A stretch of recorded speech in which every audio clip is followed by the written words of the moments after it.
Hello, Irini. I'm testing the audio. Can you hear me on YouTube live stream?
All right. So, welcome to the third edition of Ramulator and DRAM Bender workshop / tutorials. This time it's a workshop, officially speaking. It was registered as a workshop in ICS. I'm very happy to be here and present our workshop to you. My name is Ataberk. I'm a PhD student at Safari Research Group, and I do research mainly in memory systems, DRAM, and hardware robustness issues, but I'm broadly interested in computer architecture. Our second speaker or organizer today is Haocong. He will join remotely over Zoom. In this second session, he will deliver the Ramulator component of this tutorial. I'll be delivering the DRAM Bender component of this tutorial. And Nisa, who couldn't be here, she's another organizer of this workshop. And this is her self-introduction. But she is not going to be a part of the program today, unfortunately, because she has a conflict. This is our website. This is a QR code to our website, and you can find the agenda and the speaker information on our website. These are the organizers. And this is how the first session is going to look like. I'll be done with the logistics in a few minutes, and we will invite Professor Mutlu to talk about tools for evaluating memory and memory-centric computing in DRAM storage and virtual memory topics. Then I'll give a more detailed deep dive into DRAM Bender and how you can use it to do, I think, top-notch research. And in the second session, we have an invited speaker, Antonino Tumeo, followed up by Haocong's deep dive into Ramulator 2.1. And that's more information about the invited speaker. You can find it on our webpage as well. So that's all for the logistics. I'm assuming you don't have any questions for the logistics, but if you do, I'll be happy to take them. Yes, it's being recorded. And it's also live streamed on YouTube, so you can go back and watch it. Good. So then, Other people. No, I know. I'll be happy to maybe invite Onur. I'll get your slides ready. I think that's fine. Let me just make sure we're sharing the right screen. Yeah. I think that's...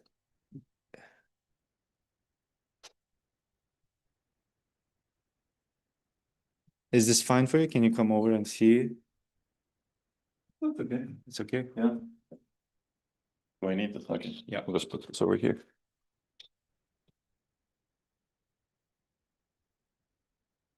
And everything's okay online? Yeah. Okay, cool. I'll get started then. Well, welcome. Thanks for coming here. I know it's early, but it's good to be in Belfast. This is the third edition of the tutorials and workshops that we're giving on Ramulator and DRAM Bender. I'll give you a little bit of history of this and talk about why we're doing this, because we'd like to really build a bigger community around these tools, because memory systems are going to be a lot more important going into the future. I think people are seeing this, and we need to have fundamentally better ways of designing them.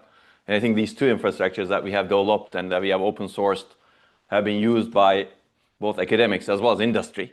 Like major companies in industry have been using both of these infrastructures, both DRAM Bender and Ramulator, and they've been giving us feedback to improve. And we want to do even more going into the future. So hopefully this will be useful for people who may or may not be familiar with the tools. I'll give it a broader perspective, and Ataberk, please stop me if I'm running too, because I tend to run long. Okay, and feel free to ask questions, by the way. So this is a series of tutorials and workshops that we've been organizing. The first one was in Pittsburgh with Asplos in March. The last one was actually almost last week, I think last week at ISCA. And this is the third one over here. And we'll have another one in Micro in Athens, if you would like to attend or present in October, November. I don't know the exact date right now, but we'll have one in Athens too.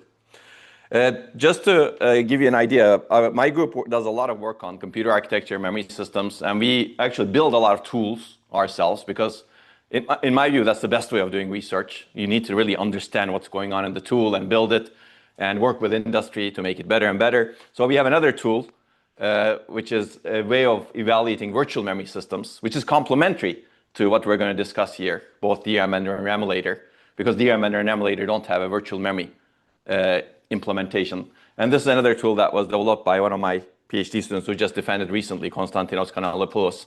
And if you're interested, we also have a community around it. And we actually, in Virtuoso, we combine the virtual memory subsystem with Ramulator as well. So we're building toward a full system simulator, but we would like to make it as fast as possible without losing accuracy as much as possible. Hopefully that's interesting. But we have the workshops also online. And I think there will be another workshop at Micro in Athens for Virtuoso. That'll be the second one. Okay, so why are we here? I think what we would like to do is really to evaluate new ideas for new architectures. And our focus is memory over here. But of course, you can combine all of these things with some compute simulators or prototypes.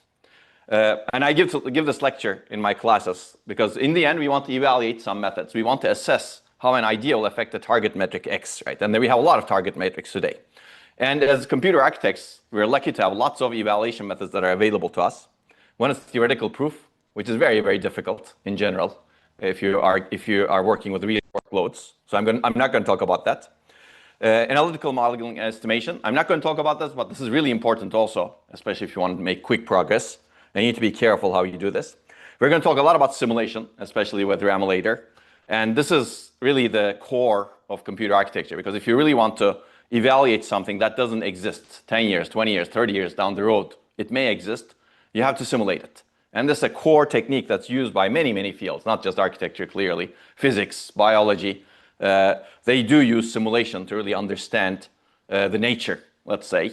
And here we would like to use simulation to really build the next generation systems. And we're going to talk about that.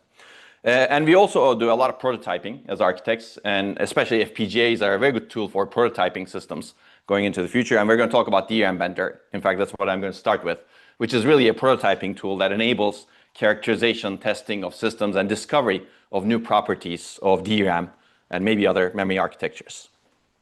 And then I think there's, of course, as an architect, you can do real implementation of a real chip. This is also very good. The difficulty is you cannot do this for every single idea that you may imagine because it's just too costly and too much work. And the number of ideas that you evaluate, if you have to really implement every idea that you come up in mind, is very low then, right? Because we have limited lifetimes also as humans. Maybe AI will fix that, but I think with real implementation, they'll still have a lot of issues, you know. So basically, we're going to talk about simulation and prototyping, especially in this. And I'll start with the DRAM Bender platform that Ataberk will introduce in more detail. I'll give you a high-level perspective of why we built it. This is an example of the DRAM Bender. It's an FPGA-based infrastructure. We have a soft memory controller in the FPGA, and we can do anything to the memory controller. We can change it such that we can modify the timing parameters to DRAM. We can modify the temperature if you have a temperature setup that looks like this. We can modify the voltage, and we can change the order of DRAM commands, etc. Basically, you can do anything you want. And you can observe what happens to the memory chip that's attached to the FPGA, right? And this way, we've actually done a lot of studies. I'll give you some examples of this. And I think this is a tool for discovery, like understanding what's going on in memory chips. This is the HBM version of it. Ataberk built this one, and he wrote papers about it. He's going to talk more about that. This is a laboratory that we have at ETH in Zurich, where we do a lot of testing of real DRAM chips. We have like 120 plus setups right now, and we're growing. So if people are interested in coming to Zurich and visiting us, we'd be happy to show you. You can play with it if you want. Yes? HBM2? Unfortunately, okay, we're going to talk about that. Our goal is to actually do anything we want. But in the end, we're limited by what we can get in terms of the interface and also the chips we can get. HBM2, we can get easily because FPGAs exist. HBM2E, we can also do. HBM3 is not, unfortunately, FPGAs are not available. But we'd be happy to work with anyone who may be interested in doing, and we can collaborate. Okay, that's one of the difficulties that we will mention in these infrastructures, because industry is clearly pushing out a lot of new types of memory. And unfortunately, what's available broadly, or even less broadly, to outside is very limited. For example, HBM3, HBM4, they're sourced by major companies, and it's very difficult to get even the chips, let alone build the FPGA infrastructures. Okay, so we recently wrote a paper associated with this infrastructure. It's actually as part of the workshop proceedings over here. If you're interested, you can take a look. So we built a lot of different types of these infrastructures, DDR3, DDR4, HBM. We also have a proprietary LP DDR infrastructure that we built in the past. This is the infrastructure that we had at CMU, where we did a lot of row hammer studies. This is the original infrastructure that we built on the left. That's the makeshift infrastructure. We had only one, and then we grew to 100 plus right now. We open sourced it as SoftMC in 2017. And more recently, Ataberk revamped it significantly and made it DDR4 and HBM2 compatible, and we open sourced that DRAM Bender. And we did a lot of studies on this. I'm going to talk about some things that you can do with this sort of infrastructure, but I think in the end, what you can do is limited by your capability as well as imagination, right? And I think there's more to do, basically. So we did a lot of row hammer studies. I assume people are familiar with row hammer. Yes? No? Okay, maybe I'll mention it quickly. Basically, this is the fact that you can induce bit flips in real DRAM chips by just accessing them legally. So in a real DRAM chip, you have rows and columns. If you keep repeatedly activating a row, activate means apply high voltage to the row, open the word line, and you close it, that's pre-charge. And if you keep doing this repeatedly, legally, perfectly legally, enough times, before the cells get refreshed, it turns out some physically adjacent cells get corrupt. Basically, you lose the data value. I'm not going to go into the reasons of it because there's a lot of work in this area, but essentially, you're disturbing the cells around you. This should not be happening because of silent data corruption. And we show that this problem happens in all DRAM chips today, and it's getting worse because cells are becoming smaller and cells are becoming closer to each other. So the vulnerability to read disturbance has reduced by more than 100x over the course of 10 years. It has increased by more than 100x. Basically, you can do this much more easily. Okay, this is the original paper we wrote, and we discussed the infrastructure over there. And security people actually have a lot of attacks on row hammer that, again, I'm not going to talk about. This is actually fascinating to me because row hammer, we basically worked on it since 2012. We wrote the first paper in 2014. And if you look at security conference in 2026, now they have attacks on GPUs. Basically, you can induce these bit flips in GPU memory, and you can basically make your AI inference useless, unsafe, etc. So people have shown various attacks where you can induce these bit flips, and as a result, take over the system because you can actually flip the bits that give you remove isolation, and you can get rid of the protection that virtual memory system brings you. You can read data that you don't have access to. You can corrupt important data like render machine learning inference useless. And you can steal secret data like cryptography keys and ML model parameters, just because you can actually induce a bit flip predictably in main memory. Okay, but that's not the only thing. So we actually used our infrastructure to look at other read disturbance, other types of failure modes. Row press is something that we discovered and published in ISCA 2023. That's relatively new. And the idea over here is in row hammer, you keep repeatedly activating a row in the memory controller. You can do this in a real program, of course, right? As frequently as possible as allowed by the standard. In row press, you don't do that. You activate a row, you keep it open for some time, and that act of keeping it open for some time actually induces a different kind of read disturbance, which turns out to be much worse than row hammer type of read disturbance. There are all device-level explanations of this that I'm not going into. And as a result, you keep the row open, and you can activate the row much fewer times to induce a bit flip. This means that with this different read disturbance mechanism, you need a different way of protecting DRAM. We're not talking about solutions yet over here.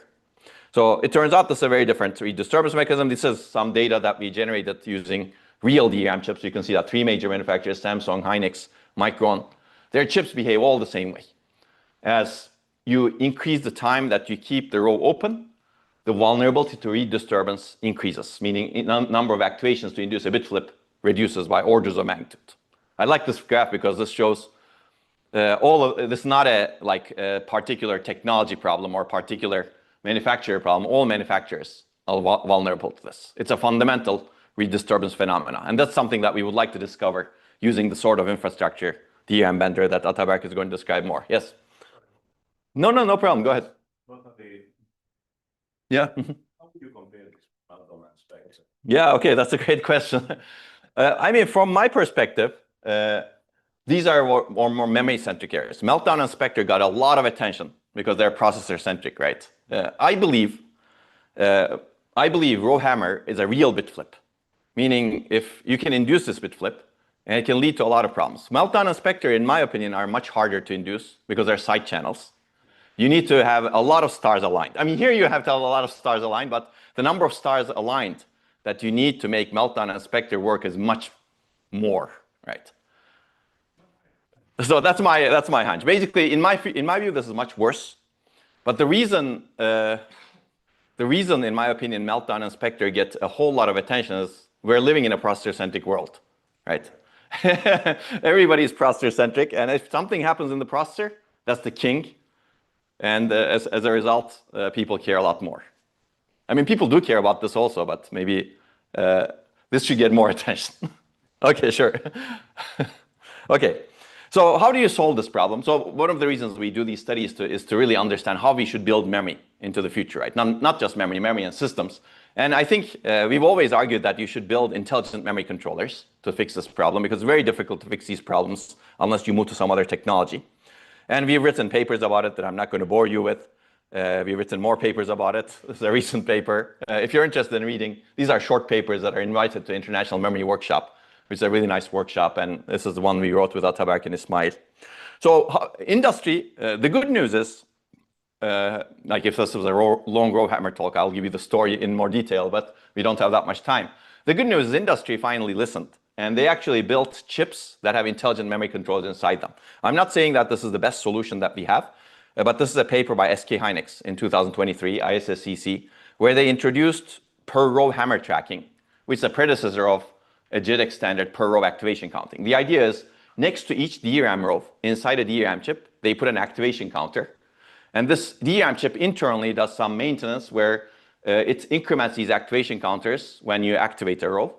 And if the number of activations to a row is greater than some threshold, which is not disclosed in all of these papers, the DRAM chip takes some mitigating action, like refreshes adjacent rows such that you don't get bit flips.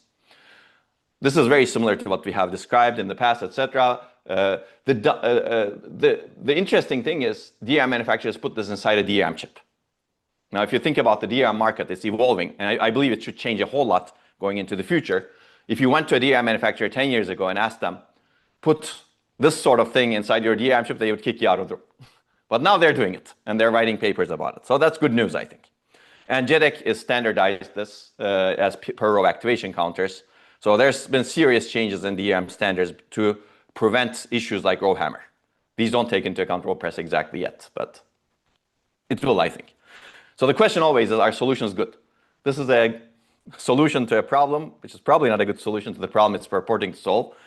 And how do you evaluate if the solutions are good? That brings us to simulation, I think. So, because if you want to develop a solution, you may not be able to implement everything in an FPGA. And simulation enables us to actually develop a lot of solutions and test solutions. So that's one of the reasons why we actually built Ramulator, not necessarily for Rowhammer, but for many things in the memory system. And we have a new version, Ramulator 2.0, and an even newer version, 2.1, which is probably what you should start with if you're starting with Ramulator, or you should upgrade to today. And Haocong is going to give an overview of Ramulator 2.1.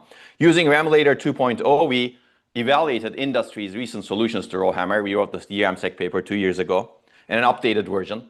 Basically, we showed that these solutions are not very good. First of all, you need to configure them very carefully to make them safe and secure.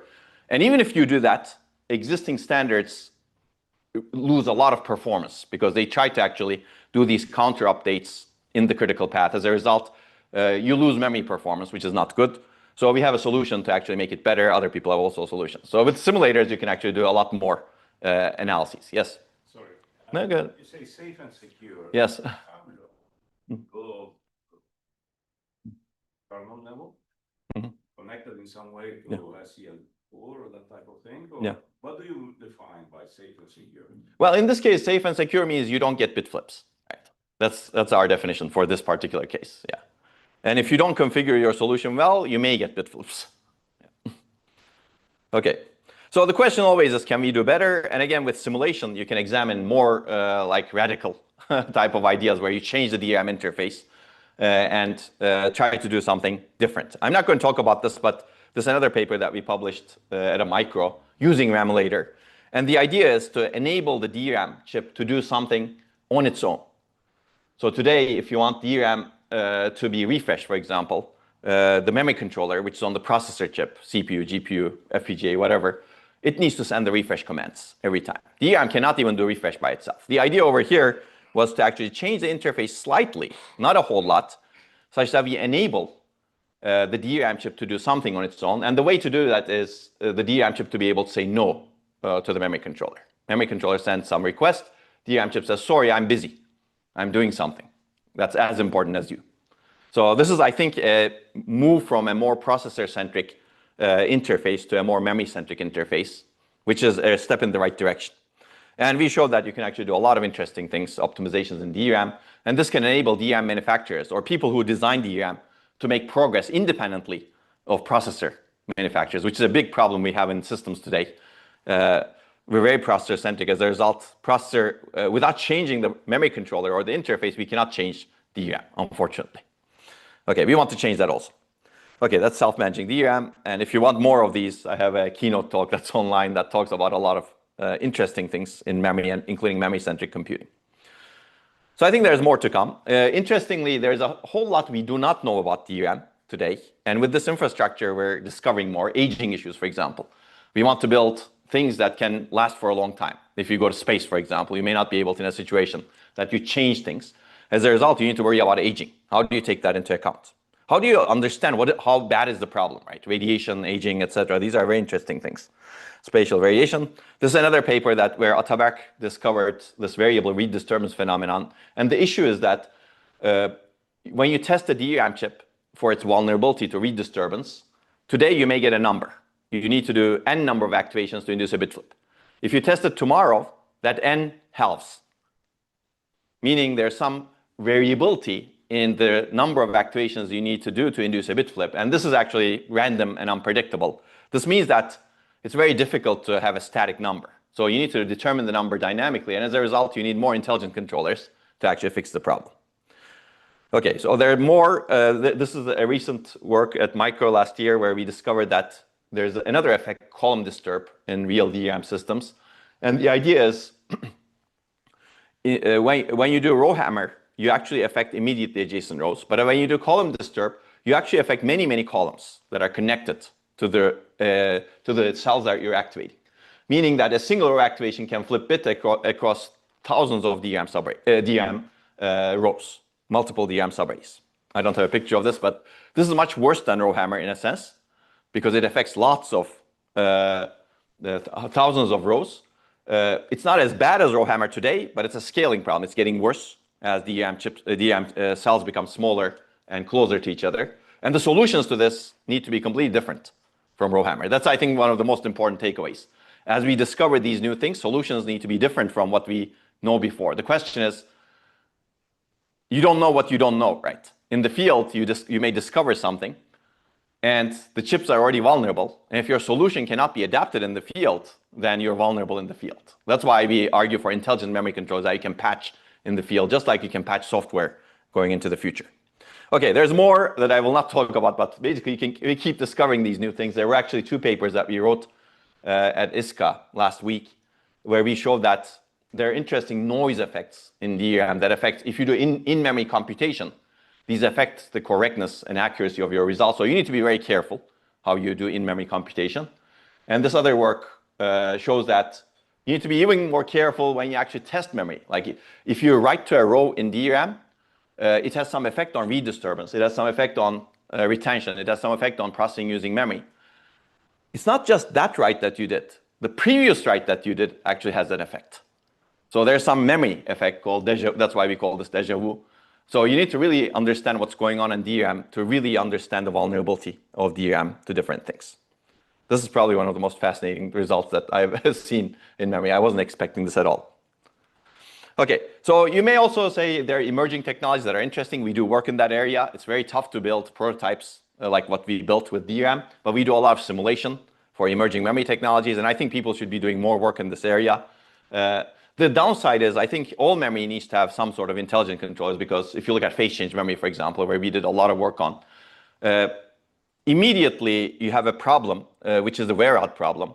And if you don't, let's say, do vary leveling, or you don't monitor the writes to memory, you will get bit flips, right? So you need to do some sort of vary leveling, because as you write to memory, you hurt the characteristics of the cell. As a result, it wears out. And at some point, you may not be able to write to or read from memory. It's very similar to flash memory. That's why we keep building this infrastructure and writing papers about it. I will also mention that you can discover new properties of DRAM chips using this sort of infrastructure. I'll give you a couple of examples quickly. This is a summary of 2 works that we published a couple of years ago. And the idea is by violating, so these are existing DRAM chips, unmodified, commercial off the shelf, and you have a memory controller, and we can violate the timing parameters in the memory controller. And by violating the timing parameters in the memory controller, meaning abusing these chips, you can copy one row to n other rows, where maximum n is 31. Almost perfectly reliably. So you can do a row copy, row level copy, which is very interesting. You can also do bitwise NOT operations and bitwise AND, NAND, OR, and NOR operations. So this is with real DRAM chips unmodified. That's the fascinating part. I mean, we wrote papers on the theory of why this is happening, and then we were able to show that you can actually do this in real DRAM chips. These are the papers, functionally complete DRAM and also simultaneous many row activation. I'll skip the multiple row copy in DRAM. You can read the paper, but I'll give you the key idea of, let me see, NAND, NOR, AND, and OR operations. This is the hardest pun, perhaps. And the idea is, like if you have 4 of these cells, A, B, X, Y, this is the top part, one subarray, this is another subarray, this is sense amplifier. This is the structure of all DRAM today. It's called the open bit line architecture. If you're able to somehow magically activate concurrently A, B, X, Y, what would happen is the sense amplifier would compare the average voltage of AB to average voltage of XY. And if the average voltage of AB is greater than average voltage of XY, you'll have 1 VDD on top and 0 at the bottom. Otherwise, vice versa. Now, it turns out we can magically activate these 4 rows concurrently in real DRAM chips by violating the timing parameters. By violating activate, precharge, activate timing parameter in a specific way, reducing those timing parameters a lot, you can activate 4 rows concurrently. You can activate even more, but let's take a look at 4 rows.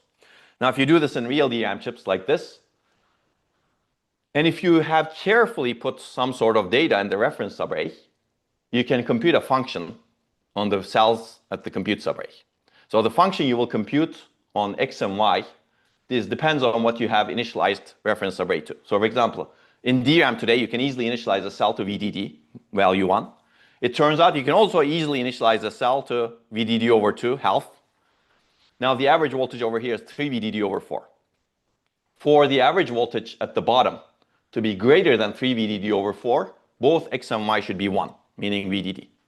That's an AND function, right?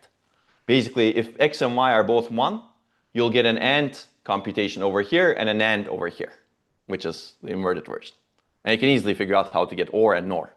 And this is fascinating. This is reasonably reliable in real DRAM chips, reasonably in the sense that real DRAM chip is not supposed to do this because no one told you that you can do this, right? Even DRAM manufacturers, when we published this result, some of them were surprised that we could do this in real DRAM chips. And we're working with some of them to actually do it in a more good way. So basically, we have shown in our results that you can do this relatively reliable. This is row copy, by the way. It's almost perfectly reliable. This is NAND, AND, OR, and NOR. In some cases, you can go more than 94% reliable, basically, which is not bad, given that we're violating a lot of things, right? Okay, the question is, of course, how do you change the DRAM chip to actually do this more reliably? That's something we're working on right now, and I think there's more work in this area. Of course, once you start thinking about changing the DRAM chip, you go back to simulation, right? That's why we build the simulation infrastructure in a synergistic way also. Okay, so this is the paper on multi-row copy, and this is the paper on functionally complete DRAM. And we have some more works coming up. We'd be happy to talk. Our goal is to make this more reliable, and also at the same time exploit the existing DRAM chips for various different things. Okay. How much time do we have? 20 more minutes? Okay, I can go. Okay, cool. So Ataberk, for example, built this infrastructure, PyDRAM, processing in DRAM. And the idea of this infrastructure was to demonstrate the value of some of these things end-to-end. And basically, here we showed end-to-end row copy and true random number generation. I didn't talk about true random number generation, but by abusing the DRAM chip, you can also generate true random numbers inside by violating the timing parameter, activate timing parameter. And this infrastructure, you can run a program on this RISC-V core in the FPGA. We have a soft memory controller which is based on softMC. And you can run the entire system, including an operating system. Ataberk did some modifications to the system software, etc. So the idea is to run the entire application. When the application comes to a row copy, the allocations are done such that you can copy one row to another row in DRAM by violating the timing parameters. And you can do this reliably and you can get full results, right? And it turns out you get significant performance improvements in real applications or micro benchmarks. Here we have micro benchmarks in real systems. So we would like to actually keep building these infrastructures. If people are interested in helping us, we'd be happy to work with them too. So that's in TACO in 2023. Okay. Let me jump to simulation again, because simulation is, I think, also very important, because you cannot do, in the end, for example, this infrastructure, Ataberk can tell you more, but it's a lot of work to build this infrastructure. And you need to deal with a lot of nitty-gritty system level issues to test some ideas, right? If you want to test some idea that you cannot do in real DRAM, you're in trouble, right? So that's why you have to resort to simulation at some point. And I think simulation opens up a lot of things. These are slides from my lecture on simulation. And I like this topic because this also gives you the mindset of how architects act, I think. An architect is really a dreamer and a creator, and simulation is a key tool, right? It allows the evaluation and understanding of non-existent systems. It enables a lot of good things, like the exploration of many dreams of an architect, a reality check of the dreams, because you need to check that, deciding which dream is better, but also enables the ability to fool yourself with the wrong results. So people need to be very careful in how they use the simulator. You may get some result that's really great, but that may not actually reflect what you could build in reality. Or you may get some wrong result that looks wrong. So you need to know what you're doing, basically, in the simulator. So I'll go through this relatively quickly. There are three metrics to evaluate a simulator: speed, flexibility, and accuracy. And usually you can get two of these three, and it's very difficult to get three out of these three. Speed is how fast the simulator runs. Flexibility is how quickly you can make changes to the simulator to evaluate different things that you want to evaluate. Accuracy is how accurate the performance energy numbers the simulator generates are versus a real design, the simulation error. Now, the accuracy is a little bit difficult in the sense that if you want to be very accurate compared to an existing real system, you could potentially do that. It takes a lot of work. But our goal is to design systems 10 years down the road. How do you know how accurate you are compared to what will be there in 10 years, right? It's always a difficult thing, double-edged sword, so you need to be very careful. That's why a lot of accuracy needs to be taken with a grain of salt also, right? It also depends on why you're building the simulator. If your goal is to match the existing systems and just tweak the existing systems, this is being very accurate compared to an existing system is very important, of course, right? Okay, so basically the relative importance of these metrics varies depending on where you are in the design process and what your goal is. If you want to explore like 1,000 different ideas, big ideas, you really want to care about speed and flexibility a whole lot more. And accuracy takes a backseat, but you should be careful, right? Because you don't want to generate garbage results also. Okay, so clearly speed and flexibility affect how quickly you can make design trade-offs and decisions. Accuracy affects how good your design trade-offs and decisions might end up being, and how fast you can build up your simulator. Simulator design time is another metric that I didn't talk about, but it's really important. Flexibility affects how much human effort you need to spend modifying the simulator. And in the end, you can trade off between these three to achieve design, exploration, and decision goals. So I think making the best of architecture is really, this is what I tell my students. You need to be really comfortable at all levels of refinement. And there are many levels over here, including the extremes. People need to know when to use what type of simulation, what the simulators are designed for. And more generally, what type of evaluation method, right? And we have a lot of evaluation methods available. Sometimes theoretical proof is good if you can actually, if the conditions are right, and if you can actually make assumptions that are realistic enough to model a system. Usually, you're stuck between these three: analytical modeling, simulation, and prototyping. Real implementation is usually costly. You should do it at some point, but the question is at what point? Okay, so more on my simulation lecture. I talk a lot about simulation. And I think simulation is fascinating because like one of my PhD students did work on agent-based simulation, pure software, how to make it scalable. And this is actually a good topic for HPC because a lot of people do agent-based simulations. And there's a lot more work that needs to be done in accelerating simulation also going into the future, right? Ideally, if we can simulate the world we're in and we can do it at the same speed the world operates, maybe we can create the another version of the world, right? This is what we try to do in real systems also. I'm happy to talk to you about memory controllers where we try to do that. Okay, so with that backdrop, we have been working on memory for a long time. Like when I joined Microsoft Research after my PhD, I wanted to look at memory controllers and we needed a simulator basically. So we built a lot of simulators ground up. At that time, it was C#. And over time, when I moved to CMU, at some point, my students started using it. And at some point, we said, why don't we open source it, right? And that's how Ramulator came to be. We open sourced it 10 years after it was really starting to be built. And we didn't open source the C# version, so we wrote it in C++. Although I have nothing against C#, C++ tends to be a little bit more popular. So why did we do this? Basically, we were convinced that DRAM and memory controller landscape is going to change even more going into the future. There will be more standards, new controller designs, and we needed a fast and easy to extend simulator. And this is from our 2015 paper. Some standards became much more popular, like HBM, for example. Some standards kind of died, wide I/O, although it may be coming back, who knows. And there are a lot of academic proposals that were there. So there's more coming in DRAM. So Ramulator, this is the original Ramulator. It provided out-of-the-box support for many DRAM standards. That was our goal, actually, look at many different things and compare. It was faster at the time compared to other simulators, and it was modular and extensible. So you could do studies that looked like this, basically. We compared, I think these are how many standards? 1, 2, 3, 4, 5, 6, 7, 8, 9. 9 standards on real spec workloads. And you could see, for example, that HBM is much better than DDR3 and DDR4, right? There's a spread, of course. But basically, you could see that LPDDR4 is not that bad compared to others in terms of performance. In terms of energy, it's pretty good, actually. So you could actually trade off or figure out what kind of memory you would like to use, or what kind of memory you would like to design. So that was our real goal in the end, and we published it. A lot of people started using it. A lot of industry folks actually adopted it. Multiple trillion-dollar companies are using it, and they're talking to us, which is great. And we decided at some point that, well, I'm going to skip this. So we did a lot of studies that I'm not going to talk about over here. We did develop rowhammer solutions, and there are many ideas evaluated with Ramulator, and we have a project course. But we decided at some point that we need to have a better interface, and Haocong led the new Ramulator 2.0, which we published in 2023. This is a much better version. It's a huge upgrade, and it's much easier to use.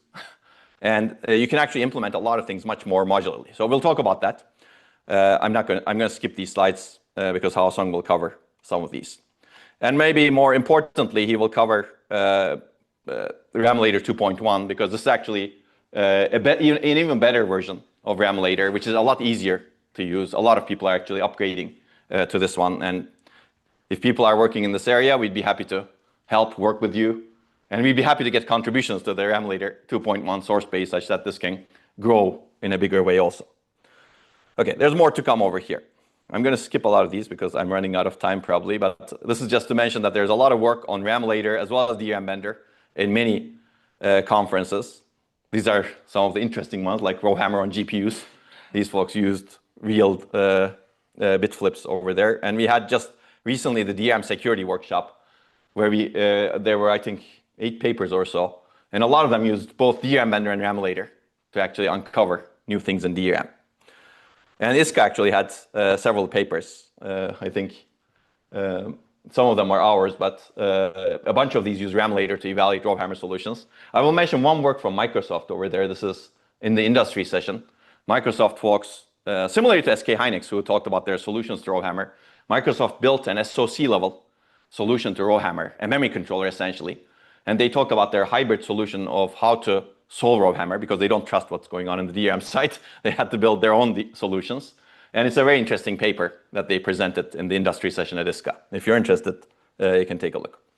So we hold clearly tutorials, and this is the 3rd tutorial on DRAM Bender and Ramulator. Any questions? Okay, maybe I'll quickly cover what else are we doing with DRAM Bender and Ramulator. Clearly, DRAM Bender I briefly talked about. But one of the things that we're really interested in doing is processing inside memory, near memory, storage. And this is clearly a hot topic today.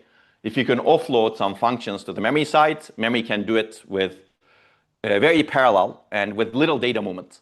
So one of the big problems is moving data across the memory hierarchy. in prior studies, we have shown that more than 60%, more than 90% of the energy in real workloads and big workloads is spent on moving data. If you can actually cut that data moment, do the computation where the data is, you can actually improve the systems fundamentally significantly. And that's the idea over here. But then there are many questions over here, of course. How do you design the memory to do that computation? There are various ways of doing it. How do you design the interfaces to enable that? How do you design the software, system software compilers and languages, algorithms, etc.? I will not go into all of these clearly. This is a memory-centric computing talk. But we have improved or adapted Ramulator for processing and memory purposes as well. We would like to do that for Ramulator 2.1. When Haocong talks, this is going to be probably one of the action items that we have. But Ramulator has been adapted in multiple works. This is a work that one of my PhD students, Gagan, led, where we tried to actually understand how we do simulation. How does it compare to other analytical models we can build for doing near memory computing?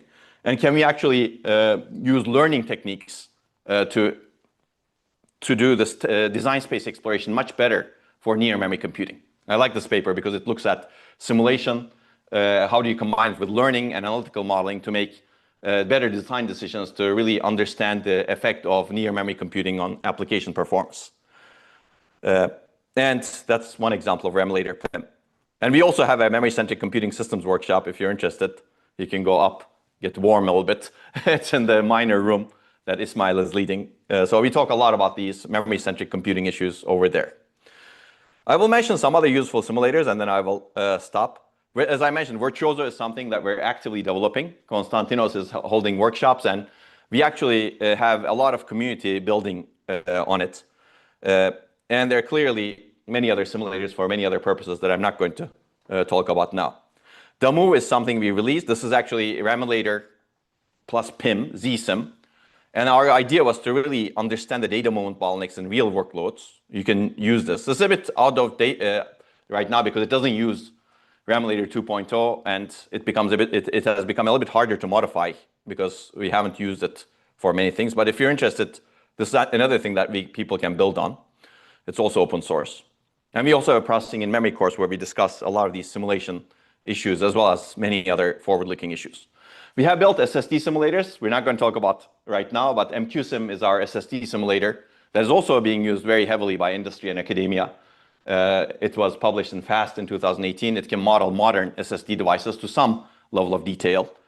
And we have a solid-state drives course as well. So there are many more simulators that we open source. If people are interested, we're happy to get help.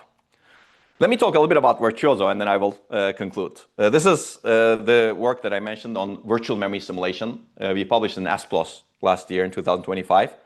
And the idea was to enable fast and accurate virtual memory research without resorting to extremely slow simulators or inaccurate simulators. So virtual memory is a very important thing that we do in our systems, hardware-software interface. It affects both hardware and the software. And if you want to have a new idea that spans both hardware and software, you need to modify both the software and hardware, and it becomes very hard to investigate things because it becomes very slow. So this is simulation speed and accuracy in existing simulators. Some of them are full system. Speed is bad, slow, but accuracy is, compared to existing systems, good. Or you can do emulation where speed is great, but accuracy is very low. The question we wanted to have, or the goal we wanted to get to with Virtuoso is to get the best of both worlds as much as possible. It's not easy to get the best of everything, but you can approximate. So what the Virtuoso does is it has a fast and accurate way of prototyping software components of virtual memory as well as hardware infrastructures for it. This provides a tool set. This is out of the box tool set that you have in Virtuoso. So many page table design. This is probably outdated. We probably have more page table designs in Virtuoso right now. Sorry. This is a bit slow. Yeah, you can have different address mapping schemes. You can have speculative translation mechanism, TLB mechanism. So many different ways of modeling different things in the virtual memory system.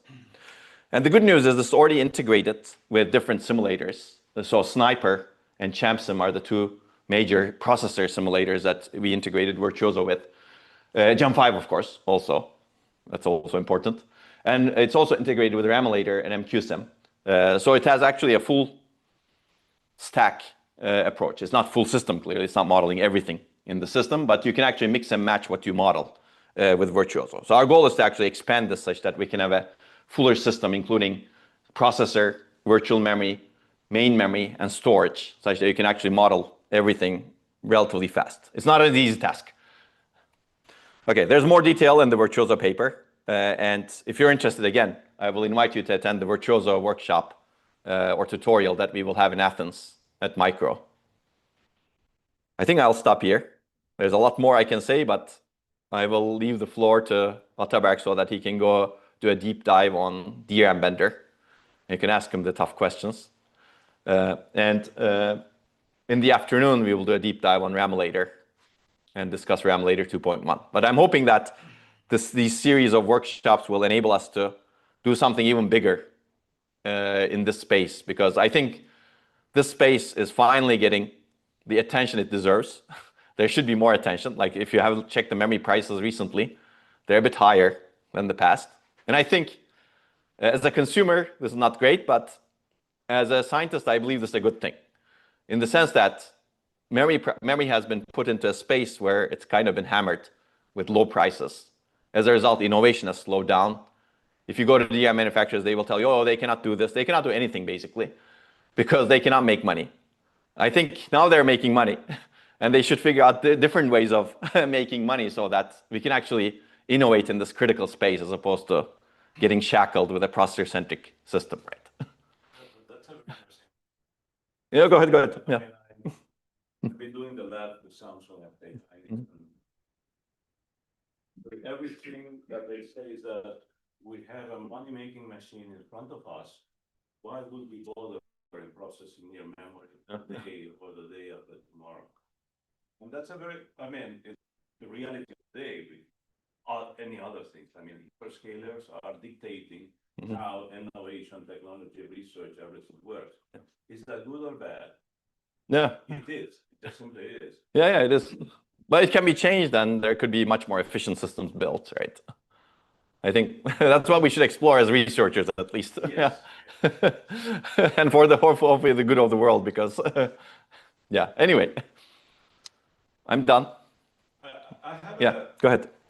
Again, free association. You speak about simulations, I hear digital twins. Again, it's a hot flavor of the month. Yeah. The example of Omniverse comes to mind. Now, that's a closed platform. So my question is, how do you, at which stage you do the trade-off and simulating on top of something, but that something is conditioning what I am building? Is that something that you are limited for? I think these can be combined with those approaches. Like, I think simulation is a fundamental tool and can wrap it around in something, right? I don't know if that's what you're asking, but it can be part of that digital twin infrastructure also. Yeah. I'm always thinking from an open source point of view. Yeah, I see. Which means that I'm working here, but if I have any issue, I can go as down as I want. Yeah. Because I can. Yes. The analogy with the NVIDIA thing is I can reach until here, but these are the rules that the vendor. It's a black box. Yeah, I see. On top of that. Yeah. So someone else dictates where I can build my stuff. Yeah, I see. I think in the end, we want to be as open as possible so that we can explore at every abstraction level, right? And we can do that to an extent in Ramulator, for example. We have works that are going on that we do simulation at the Ramulator level, and we can do TCAD simulations at the device level. So it really depends on what you integrate. You can assume some things that exist and build Ramulator on top of it, but we could easily change the interface of the Ramulator, for example, to get results from a TCAD simulation that is at the device level. That is something we have not done in an open source perspective, but that's something we're doing in our group internally right now. At some point, that may become open source also, yes. Okay, thank you. And Ataberk, you can take over.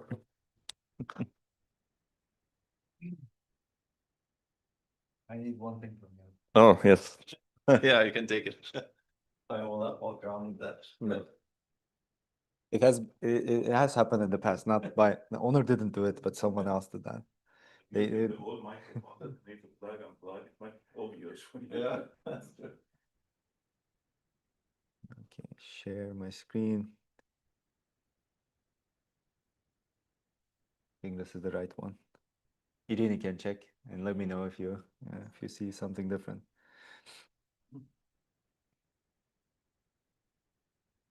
Okay. So that was a very good overview. Gonna shift gears a little bit, go a little deeper into DRAM Bender. I'm gonna start with some like summary. I'll say that there are many factors that affect DRAM reliability and latency and other performance characteristics you can imagine. But these are not easy to model in simulation or easy to model analytically. And that's why we need to perform real experimental studies of DRAM chips. There are a bunch of DRAM testing infrastructures available that allow us to do these studies in real DRAM chips. The open source FPGA-based ones are particularly interesting because we can start using them today because they're publicly available. And they're relatively low cost if you think about them, because you need an FPGA board and a bunch of DRAM modules to start testing. That has changed, I guess, in the recent past because the DRAM modules are now more expensive. But I think this is still approachable compared to other specialized testing platforms that some vendors release.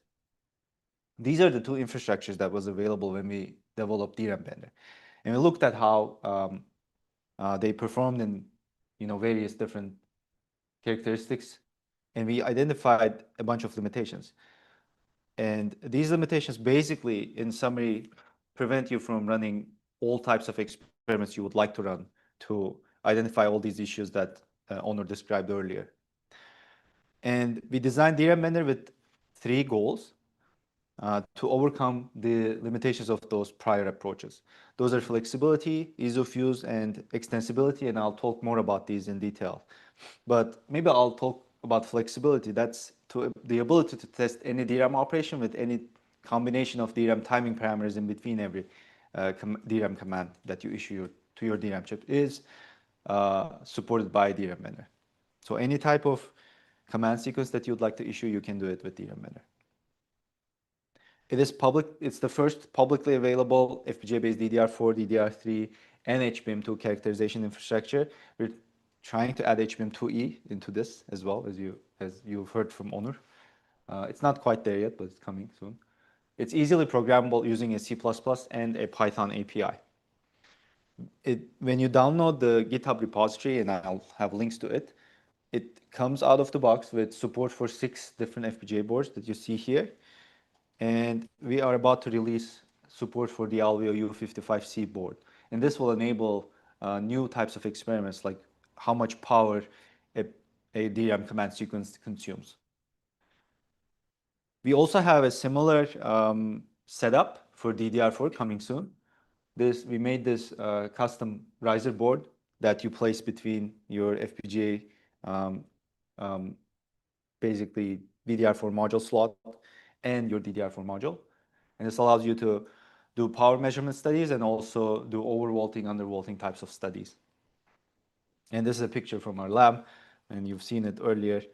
And this is the most recent paper we published as part of the ICS workshop proceedings on DRAM Bender.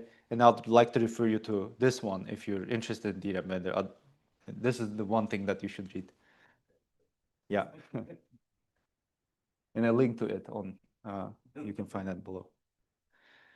Now that was the lab for understanding memory, but it's also filled with people that understand memory. These are a bunch of people from our group that heavily used and developed this lab with me, or I with them. And these are the other people that I couldn't find full-size pictures for. So I talked about ease of use, but I'm going to go into a little bit more detail. We have the C++ API and also an equivalent and even more easy to use Python API that comes out of the box with DRAM Bender. And here you see an example code that you would write as the tester to do row hammer that Onur was describing earlier, where you repeatedly activate 2 aggressor rows to induce bit flips in a victim row. This is all you need to write. And a bunch of other stuff, but like those you can imagine, a few more lines to send your program, etc. This is how you create your program that does the testing on the FPGA board. And all of this is to say that I think the API makes it easy for people that don't have the hardware design expertise to develop new and different tests to uncover new phenomenon in DRAM chips. And in the paper, the first paper, original DRAM Bender paper, we have 3 case studies where we do row hammer tests and demonstrate in DRAM bulk bitwise operations to basically show that DRAM Bender is very flexible. There are more details about DRAM Bender in the paper. Today, I will not go into these. I'll refer you to, this is the original paper on DRAM Bender. I'll refer you to this one for those details. But I'll talk a bit more about the research it enabled. So these are some, this is a complete list of research works that were published using DRAM Bender or its earlier versions like SoftMC and the even earlier version that Onur introduced. And this list keeps growing, and I'm proud of it because it was much smaller when I started delivering these talks a few years earlier. And more people are using it. And I'll come back to it, but as people use it, it also motivates us to develop new features and release them along with our updates to DRAM Bender. So to summarize, it is the first DDR4-3 HBM2 characterization infrastructure that's easy to use and it's publicly available. And we have some new interesting features that are going to be released soon. Now, if you look at what research it enabled, I think it's widely used for 3 main sort of classes of research. The first one is we use it to understand DRAM robustness problems like row hammer and row press. We use it to uncover new DRAM functionality like in DRAM bulk bitwise operations. And also, this third one is very interesting. It can be used to learn DRAM internals that are typically not made publicly available by DRAM vendors. And I'll give you a concrete example on this. So these are the same set of works that I've showed you earlier, but when you categorize them into the different classes of research that DRAM is used for. And the large majority of works today, they fall into understanding DRAM robustness problems. I think that's one observation I'd like to make. It's also used for other studies like understanding DRAM voltage and latency sensitivity. So if you violate some of the DRAM timing parameters, can you reduce the latency of your memory read and write operations? To understand that, you can use DRAM Bender or similar infrastructures. You can use it to understand how much power your DRAM chips consume under which conditions or under which workloads. This is one major work from earlier in our group. Its short name is Vampires, called What Your DRAM Power Models Are Not Telling You. And it basically showed that what the DRAM manufacturers released as part of the data sheets, the power consumption values, did not really match the real world values. They were overestimating or underestimating significantly, and you can check this paper for those details. And that's because they are just careless, or because they don't care on purpose, or they actually want to hide something? I wouldn't really be able to, I think, answer this question from the perspective of the authors, but one of the authors is here. My answer probably it would be is they don't care as much, or maybe you can think of it as they want to overestimate as much as possible so that they're not liable. And basically, if they say, okay, it consumes 100 milliwatts when you do this operation, and it turns out that you consume 60 milliwatts, that's not a big problem as far as design and power budgeting goes. But if it's the other way around, then it's a big problem. So there were a lot of large guard bands, and that's what this paper uncovered. Yeah, they do overestimate in general. Yeah. This is sometimes good, but we have also shown that, for example, some of the power reductions that they claim has not reduced as much because they just reduced the margins. Right, marketing basically in the end. I mean, it's the same lies and statistics. Yeah. Right? So it's but I mean, it's a cascade effect. Yeah. I mean, I buy that thing and then I have a mega application down the road, and then suddenly power consumption goes. Or you expect it to lower in the next generation, but ends up not. I mean, they assume that Moore's law apply still. Yeah. basically. You can show that. I think it still applies if you have huge guard bands and you reduce them bit by bit. Yeah, and okay, going back, it's like parts of DRAM Bender's design were also used by us in other FPGA-based infrastructures. This one is something you can use to demonstrate, basically to model your ideas in the memory controller space. And this is a relatively fast evaluation infrastructure that tries to match FPGA-based evaluation infrastructure speeds, but also gives you enough flexibility to write your memory controller designs using C++ and make it work in this real FPGA-based infrastructure. But I'll also have a talk in the afternoon in the MCC session on this one and more infrastructures that you can use to test your processing in memory ideas. So if you're interested in that, I'll invite you there. I don't know exactly when that is. I think 2 p.m. Yeah, so I'll talk a bit more about variable redisturbance. This is a work that falls under this category, enabling understanding DRAM robustness problems. Here's a typical DRAM-based computing system. You're probably aware of what these are, but your CPU communicates with the DRAM module over a DDR interface in this type of a system. Inside the chip, you have many banks. Each bank shares a common I/O interface. And inside each bank, you have many subarrays. Inside DRAM subarrays, you have the cells, DRAM cells laid out onto a two-dimensional array of rows and columns, or word lines and bit lines. And many DRAM cells in the same DRAM row form the DRAM row granularity. And you have the row buffer at the bottom here that stores it acts almost as like as a cache where data is copied to before you are able to access it from the outside of the DRAM chip. And we've seen read disturbance. One example, prominent example for read disturbance is row hammer, where you repeatedly activate a row and it induces bit flips in neighboring rows. So we call the repeatedly activated row the aggressor row, and the neighboring rows victim rows. And there's also row press. If you keep the aggressor row open for a long enough time without repeatedly activating it many times, you will induce bit flips in the victim rows.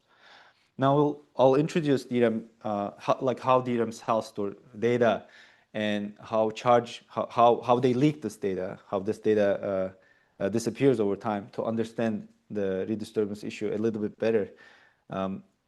Each DRAM cell encodes data in fundamentally leaky capacitors, and this is how a DRAM cell might look like. Let me just display my pointer here. There's a capacitor here, and there's this bit line and word line. We've seen them in the previous picture. The word line, through an access transistor, connects the capacitor to the bit line.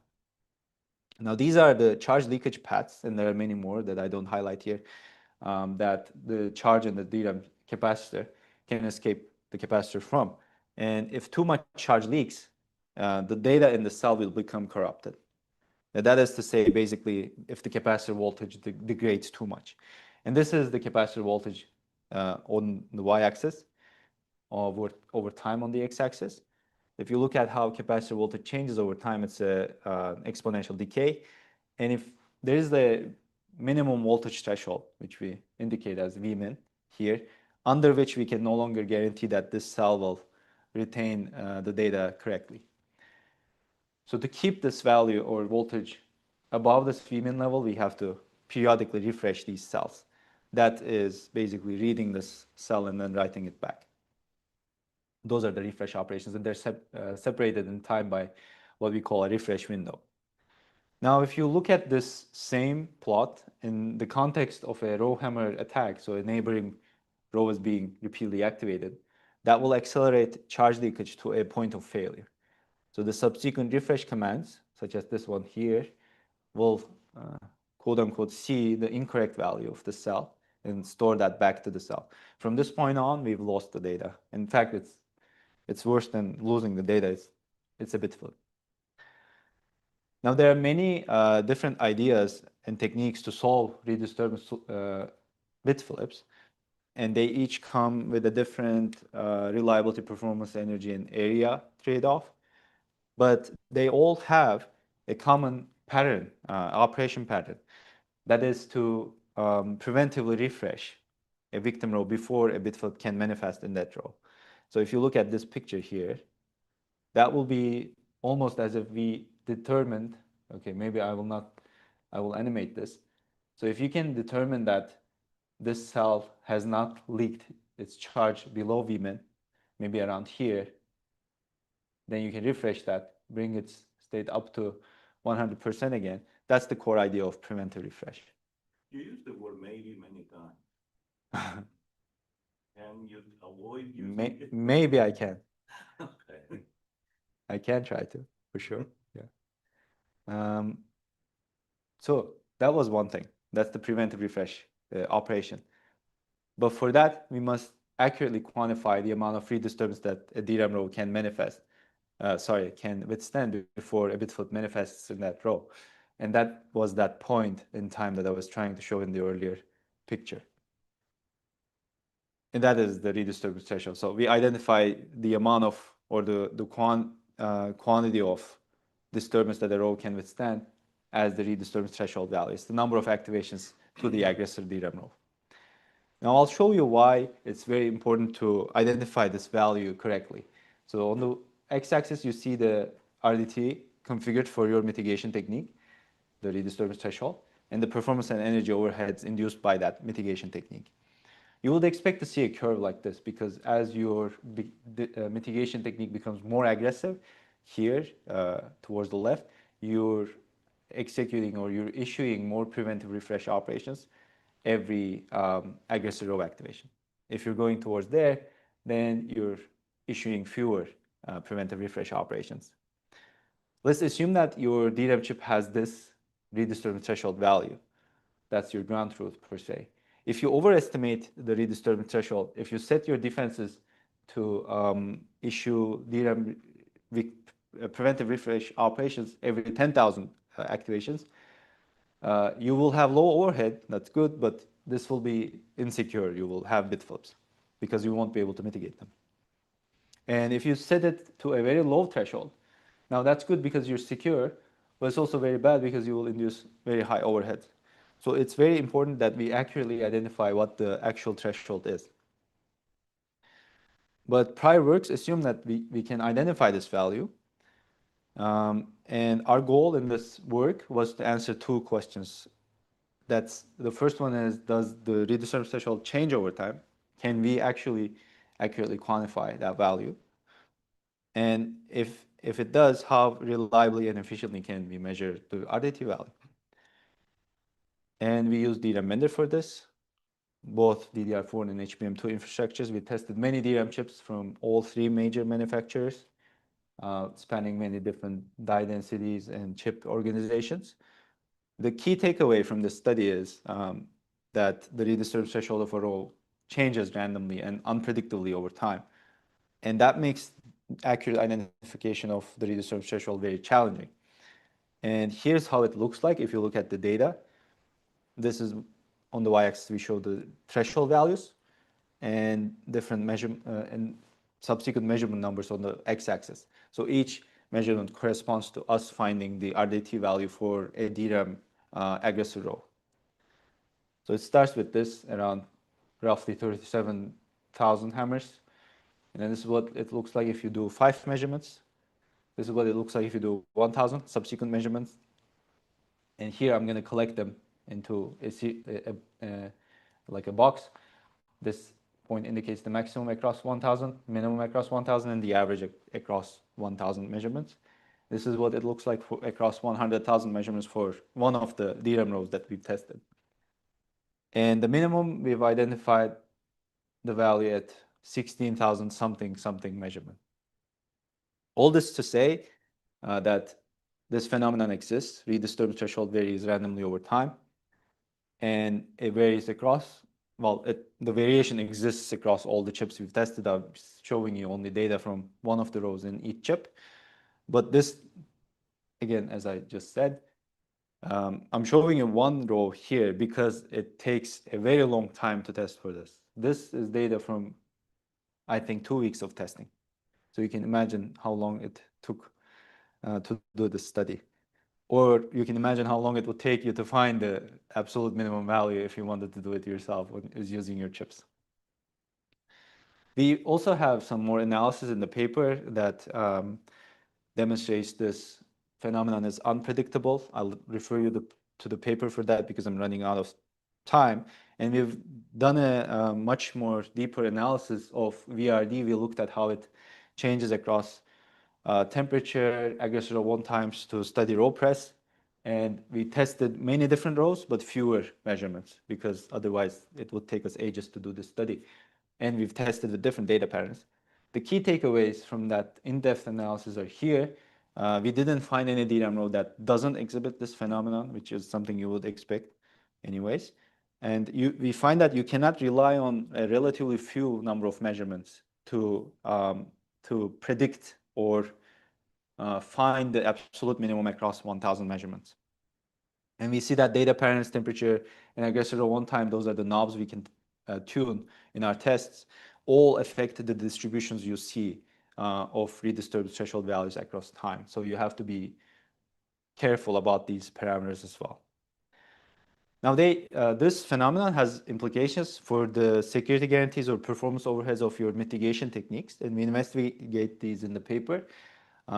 We look at how using like a guard band for the redisturbed threshold value combined with error correcting codes or error tolerance in your DRAM chips can mitigate these errors. We find that if you use a relatively large guard band of 20% and also error correcting codes, single error correcting, double error detecting codes, you can mitigate what our empirical data set shows.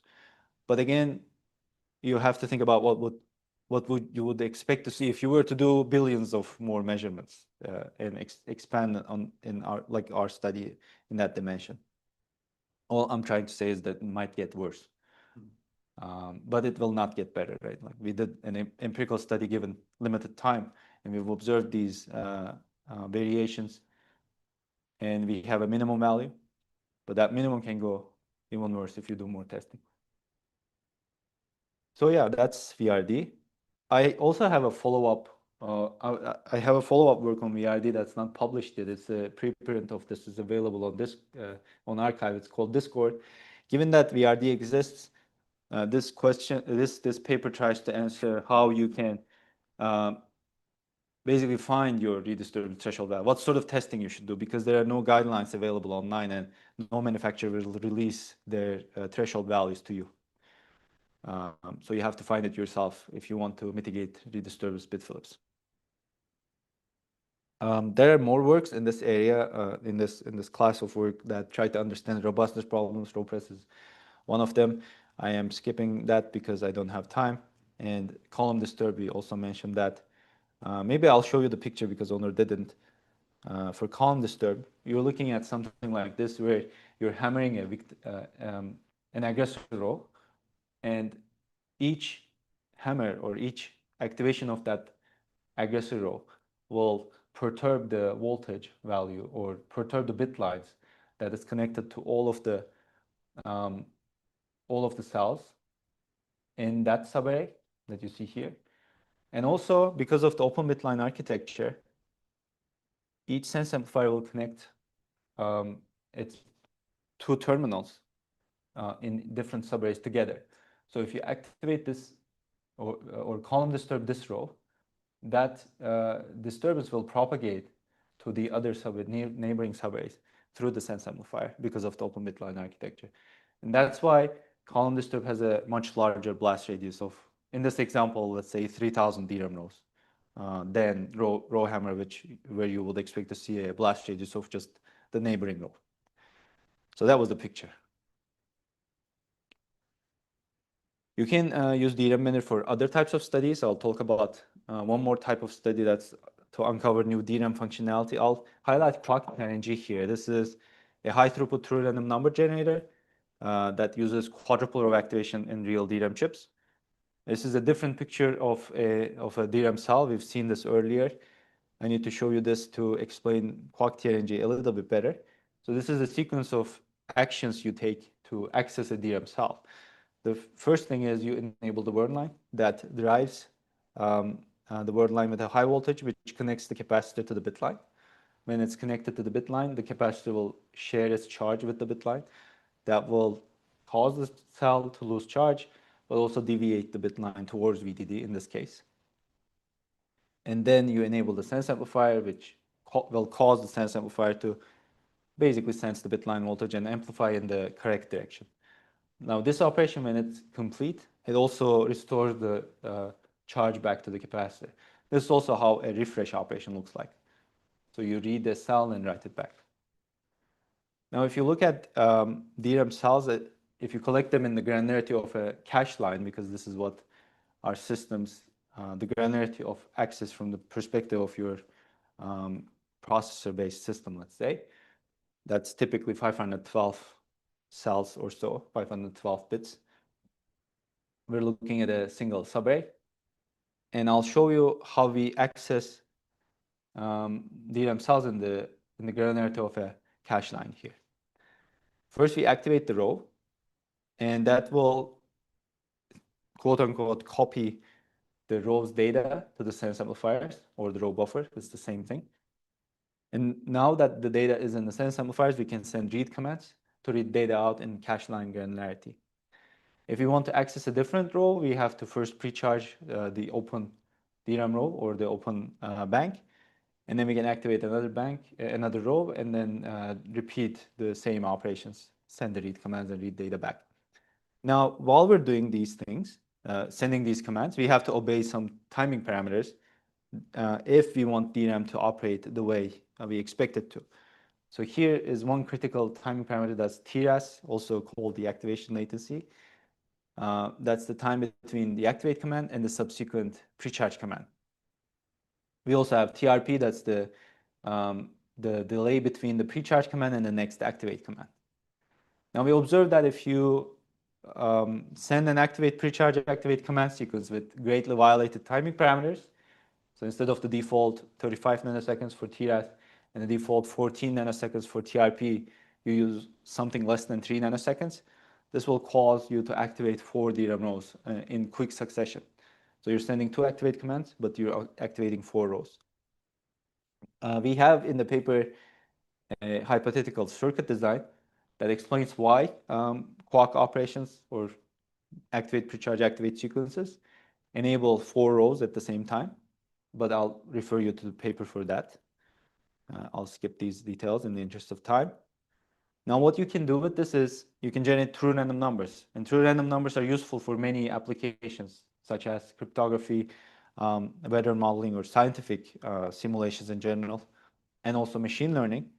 But DRAM-based true random number generators are particularly interesting because DRAM exists in almost all of the systems that we have today. So it's basically it's almost everywhere. And if you can use it for true random number generation, that can open the application space for many different workloads. Now, how you would use Quark to generate random numbers, the key idea is to initialize the 4 rows that get activated simultaneously with conflicting data patterns. So we fill half of them with zeros. That's what the black and white cells show here. Half of them with logic 1 values and half of them with logic 0 values. If you enable this, if you look at the bit line, I'm not going to show you this in detail, but the key idea is doing this will keep the bit line voltage at a value between two threshold voltage levels that the bit line voltage must exceed for the sense amplifiers to correctly sense the data. So if it doesn't exceed that value, then what's going to happen is you're going to either sample a logic 1 value out of this bit line or a logic 0 out of this bit line based on random perturbations of the bit line and physical noise. So that's how you use 4-row activation to generate random numbers in DRAM chips. And Quark TRNG that builds on this operation outperforms back then the best DRAM-based true random number generators by a significant amount. So that's the key idea and the key results of Quark TRNG. But we also have Simra TRNG, which builds on Quark TRNG and shows that you can open many more rows to generate random numbers faster than Quark TRNG does. So we showed that you can get 2 times higher throughputs than what Quark TRNG gets with 8-row activation.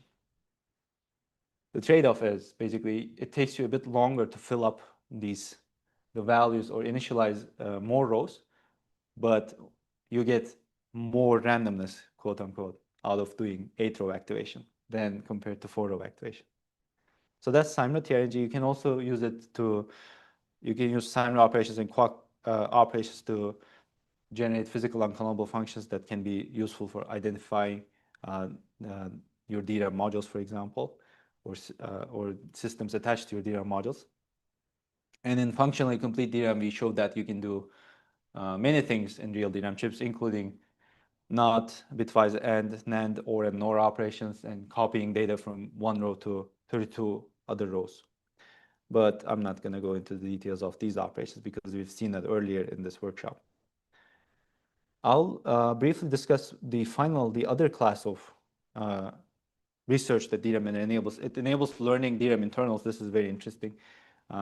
One thing we did in uncovering in DRAM row hammer protection mechanisms, this is a paper that showed that you can use DRAM Bender kind of in a crafty way to uncover the details, implementation details of row hammer mitigation techniques that we knew DRAM vendors were implementing in their DRAM chips, but we didn't know the details of. The key idea of this study or the methodology was to use data retention failures as a side channel to detect when a DRAM row is refreshed by the on-die mitigation technique. And I'm going to show you how that experiment works. So you identify a victim row that will fail after T units of time passes due to a retention failure. So it will lose its charge due to charge leakage, DRAM capacitor charge leakage, after T units of time passes on the timeline you see at the bottom. You wait for half T, then you hammer aggressor row R plus 1, that's next to victim row R, once. And what will happen is if there is an on-DRAM die mitigation technique, it will sample this activation as an aggressor row activation. And we issue a periodic refresh command. This is one detail I didn't talk to you about, but this on-DRAM die mitigation techniques, they will take an action, they will mitigate, or they will do a preventive refresh operation when you issue a periodic refresh command. So its latency is hidden under the periodic refresh command. And that will cause the on-DRAM die mitigation technique to refresh victim row R. Then we wait for another half T, and then we read row R, and then we check for bit flips. The key idea is this row R will experience no bit flips only if the on-DRAM die mitigation mechanism exists and it sampled the activation and refreshed this. Because otherwise, we were expecting to see a retention bit flip in this row. So we're using on-DRAM die TRR to refresh the victim row, basically, and to prevent the retention error. If the retention error is prevented, we know that the on-DRAM die mitigation technique exists. So you can use this mechanism or experimental methodology to uncover a lot of details about these defense mechanisms. And this is what the paper did. And you can find more details in this big table in that paper, UTRI paper. Basically, we have uncovered when these mitigations, or in your sequence of activations that you've sent to DRAM commands, to your DRAM chip, which one of those will be sampled as aggressor rows by the on-DRAM die mitigation technique. Once you have that information, you can craft new access patterns that bypass these mitigations and induce bit flips. And we found that all 45 modules in this work that we've tested were vulnerable to new row hammer access patterns. This is, I think, part of the row hammer story that Onur didn't describe earlier, but in 2019, I think leading to 2019, before this paper was published, largely the people believed that row hammer was solved by industry solutions called target row refresh, or TRR. And this is one of the papers that showed that these mitigation techniques are not secure. You can bypass them. You can craft access patterns to bypass them. And that's, I think, to tie it back to DRAM Bender, it enables you to learn DRAM internal information, like this one example that I showed you here tries to show you. But I'll also conclude my part of the talk with this. DRAM Bender enables many studies, ideas, and methodologies in the design of modern and future memory systems. We've seen 3 types of work that DRAM Bender enables, and I think there's going to be more in the future. I would attribute DRAM Bender's widespread success to its flexibility and ease of use, because you can write a C++ program to do whatever you want to do in terms of DRAM testing. And I believe that more research will drive newer DRAM Bender features and help us improve DRAM Bender in the future. An example is we had support for DDR3 before DRAM Bender. We released DRAM Bender as a new platform. Then when we released DRAM Bender, it came with support for DDR4, and we updated it to support HBM2 very recently. And we can increase the support we have for the FPGA boards out of the box and the GitHub repository if you're interested. So that concludes the research highlights part of my talk. I also had a live demo planned, but we don't have time for it. I'll refer you to the ASPLOS tutorial where I showed how you can write a DRAM Bender program and get rowhammer bit flips. Maybe I'll share a link before the next session starts, which is going to be at, I think, 11 a.m. We'll continue with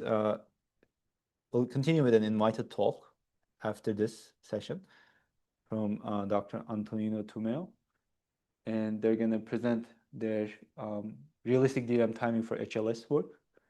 So that's going to happen at 11 a.m. If you're interested in this, please.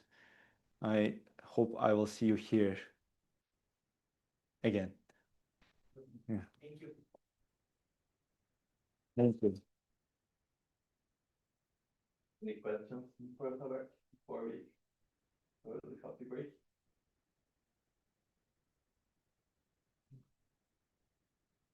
Okay, great. Then we're looking forward to Antonino's talk after the break.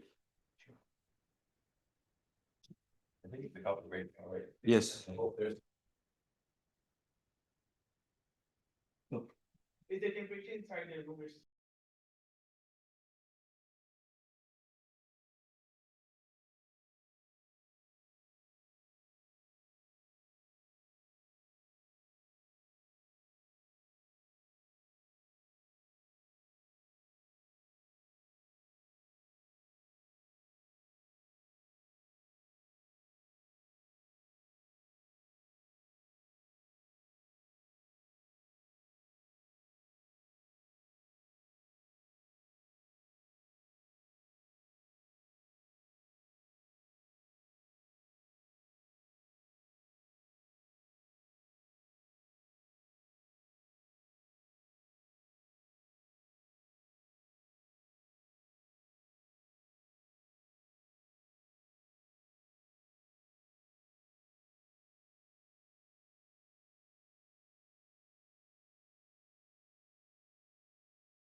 Okay. I think we're ready.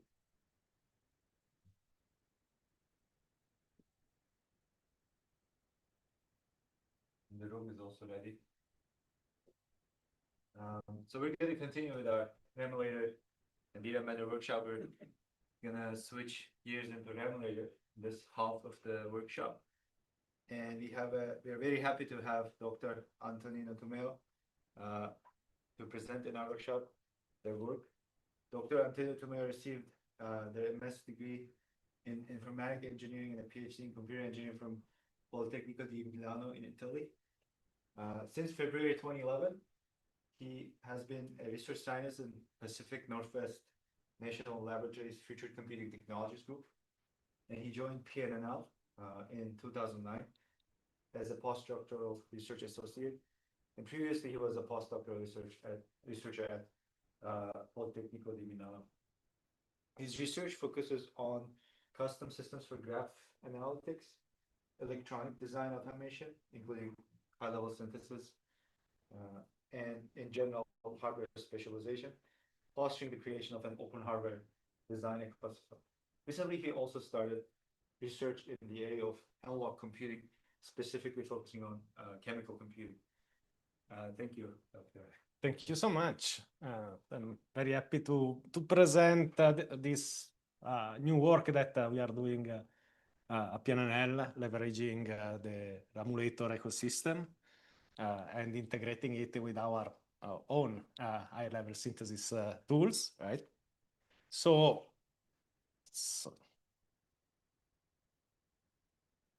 move a little bit of introduction here on very quickly. What is high-level synthesis, right? High-level synthesis is the automatic translation of a behavioral specification of a circuit to hardware description language implementation. Right? It's basically a compiler, but a compiler that generates hardware design. Input can be any high-level programming language, for example, C, C++, System C, Fortran, but also many DSLs today. Particular Python is very interesting to us. I will show you later. And as an output, we have a description of the circuit in a hardware language, can be Verilog, VHDL, System Verilog. There is a typical architectural model for high-level synthesis, which is the final state machine with data path or FSMD. Today, many people are looking also to dynamic approaches, right? The FSMD is statically scheduled. Today, also, there are hybrids, right, where you couple FSMDs with kind of data flow dynamically scheduled architectures, or can be fully dynamically scheduled. And it's one of the potential that the ecosystem of hardware design tools is creating. But like for this talk, the idea is that like I want to show how high-level synthesis, which is these tools to increase productivity in hardware design, and enabling basically much larger design space exploration, because now you can write your hardware design in high-level language, right? So you enable a much broader design space exploration. But this has significant impact that you will see when we start dealing with memory, as Onur and Ataberk have clearly presented this morning. Like we need much better models for that aspects. And it's very important when we do hardware design and we use it for high-level synthesis. So it's very important because obviously when you generate a circuit with high-level synthesis, verification and simulation, or simulation through verification through simulation, right, is very important. The generated RTL is usually verified with the cycle-by-cycle simulation.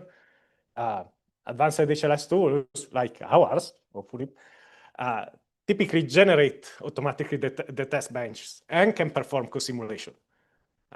They leverage other tools, again, in the open source ecosystem like Verilator, right, that converts your RTL to an equivalent C module that you can plug and time, right? It's Verilator. It's still RTL. It's still like architectural language simulation, but now it's compilable so that you can integrate it as a module in your simulation infrastructure. But here comes the problem, right? External memory in these approaches is typically modeled as a fixed latency slave. So you hide all the behavior that instead in a normal DRAM, in a normal external memory for your custom accelerator, lead to latencies that can vary. The row buffer hits, the conflicts, bank interference, refresh effects, memory controller keying, and the behavior for the out-of-order completion behavior, right? You will see how through Ramulator, we can finally bring back all these effects into our simulation framework and thus enable better hardware design. So as a result, like the simulation can allow to verify functional behavior, but the cycle performance estimates for memory-bound accelerator can be systematically wrong. This is extremely important when you have a tool that does two things very well. Accelerate machine learning frameworks where everything, right, is now memory-bound. Even more, accelerating irregular applications like graph analytics when everything is latency-bound. And irregularity memory accesses, the irregularity in the data structures generates like completely random memory accesses and with a lot of variable latency. So why this matters in HLS? Basically, I said that, but it's better to emphasize again.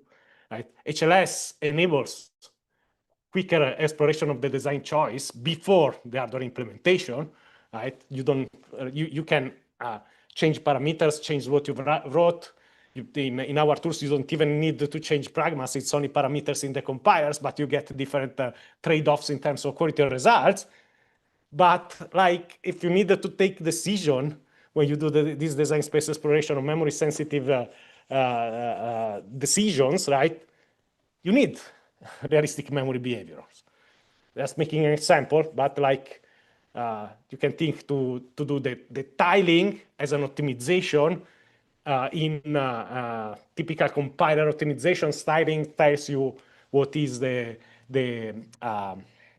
right size of your tile from a loop, right? Typically trying to match cache behaviors, right? Maximizing the heat.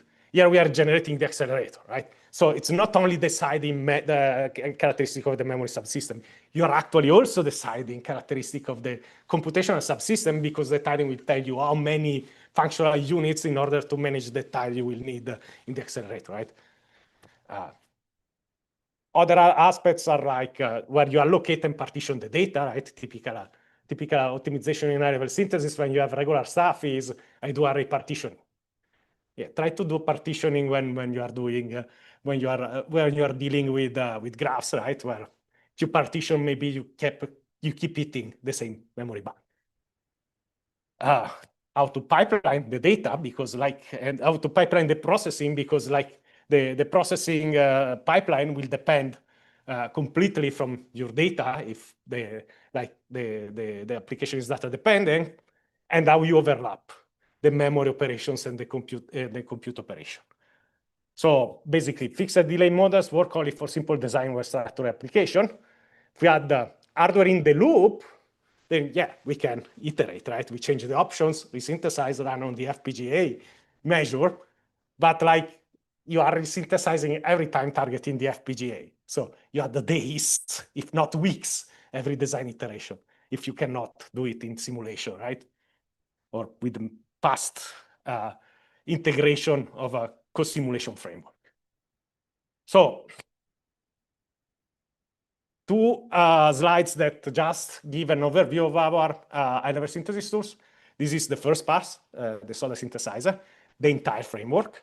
It's a modular, multi-level, interoperable, extensible, open source hardware compiler that goes from high-level programming frameworks to silicon. High-level programming frameworks intend Python, right? PyTorch, TensorFlow, and TensorFlow Lite. We have a compiler-based front end that leverages the multi-level intermediate representation, MLIR. This is called a SODOPT. we are not too much interested in this today, but it exists, it's there, and it's what you convert your machine learning framework, pre-optimize, do hardware software partitioning, pre-optimize it for high-level synthesis, and then prepare the intermediate representation to actually go to the high-level synthesis tool, which is our compiler backend, right? Then this tool is called, you'll see that later, Panda Bamboo, but it's a state-of-the-art high-level synthesis tool. In all cases, you get back to generate synthesizable Verilog, can go to FPGAs, but the other important thing in the SODA framework is that we are targeting significantly ASIC today, and in particular ASIC leveraging the open source ecosystem. So like Bamboo will generate for you custom scripts for OpenRoad and like feedback the information from OpenRoad in the synthesis tool. The wonderful thing of all this stack is that you can do optimization at all levels as compiler optimization passes. Right? It's literally a hardware compiler. Little bit more of details on Bamboo, which is what we are interested in now, because like that's where the part where things starts getting integrated. Bamboo is the backend, the high-level synthesis backend for SODA. Is a state-of-the-art open source high-level synthesis tools that actually started in Politecnico di Milano with my advisor Fabrizio Ferrandi and the first PhD student. So that's the reason why I keep working on it with all the great people that have joined both Fabrizio's group in Politecnico and my team in Milan, in PNL, right? It's really a collaborative effort made possible by open source. Bamboo can interface itself with different compilers front-end, GCC, LLVM, even the Xilinx LLVM front-end, but in particular, right, for us, with MLIR-based front-ends, and in particular SODA-opt, which is front-end that we use to do our preparation. Bamboo integrates verification and component-based design, and supports the different synthesis backend as I was highlighting already. There's a wonderful resource library that enables you to characterize the different resources depending on your targeted technology and devices, right? And feedback the information to drive the HLS algorithms. And then, like, one of the contribution of the combined PNL and Milan team has been in particular parallel acceleration synthesis methodologies, which include temporal and spatial multithreading. You'll see later why this is important, especially with good memory characterization. Okay, so after this quite long introduction, what is the main idea of this work? Why we are trying to leverage Ramulator version 2 in this case? Already heard there's a 2.1 which we will start exploring, but like the idea here is relatively simple, but we want to replace the Bamboo fixed latency memory backend with the Ramulator version 2. We want to preserve everything, like the generated HLS RTL and the test bench flow as it is now. Right? In Bamboo, there has been work to implement actually a co-simulation framework that is relatively pluggable. You can see a little bit in the image, right? I'll go a little bit more in the flow in the details, but basically, like you have the possibility to combine your verilated code through the PIC interfaces with a co-simulation driver and then an actual co-simulation framework. And we are using that for Ramulator. But an important thing here, right, is how you interface towards the memory. So what we added is specifically to support Ramulator is the protocol faithful XC4 bridge between the HLS generated bus and Ramulator callback-driven timing model. So the overall idea again here is in this way, the memory timing during the simulation now is realistic and is not depending anymore of having an actual implementation on FPGA to do the iteration. Yes. Can we go back to? Yes. The third bullet, the AXI code. Yes. Ramulator is accessing memory based on the transaction. Yes. On AXI code. Right? That means memory controller is also integrated inside Ramulator. The memory controller here is relatively simple for us, right? It's a set of the AXI command, the AXI transaction that our final state, our final state machine performs load and store, right? In the coupled model. So basically, we have a protocol that converts that semantics to AXI semantics, and then we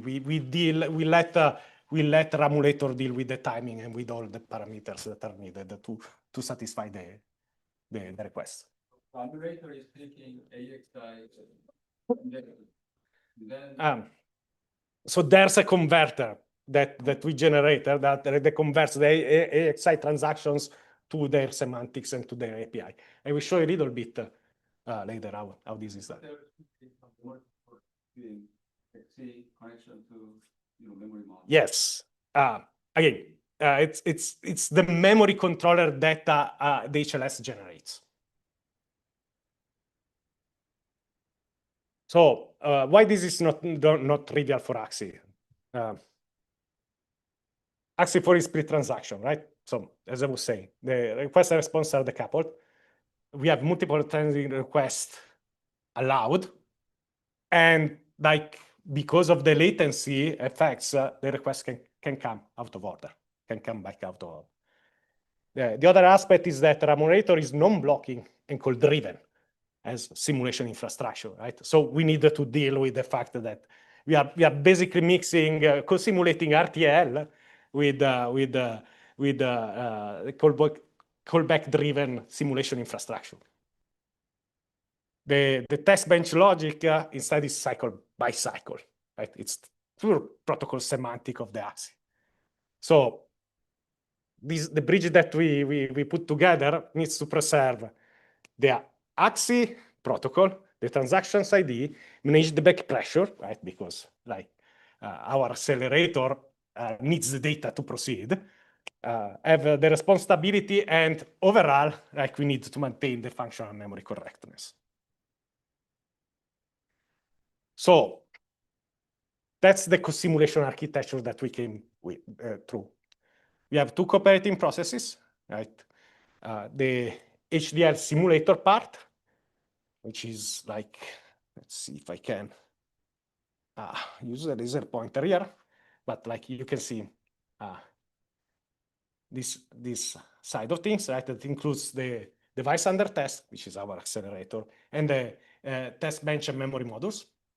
And the other part of it, which is the simulation driver, the C++ driver or side, where it contains the memory state, the test data, the verification, and the interface to the memory backend, right? The communication goes through the variable test bench that calls the DPI-C wrapper that does the signal marshalling, and then goes through the IPC dispatch over this shared memory, right? And then can call the co-simulation driver, which is this C++ interface object that contains the connection to the memory backend. And the backend that we have in the co-simulation framework, this is part of the Bamboo framework, right? Now is pluggable, so we could test and differentiate between fixed delay backend and what happens when you move to actual cycle accurate simulation with the Ramulator. And that's the interface, right? Maybe it's too much details for this presentation. We can discuss later, but this is how we can separate the request submission from the response delivery, right? We have very simple read request, read complete with tag and data, write request, and then command to advance the clock.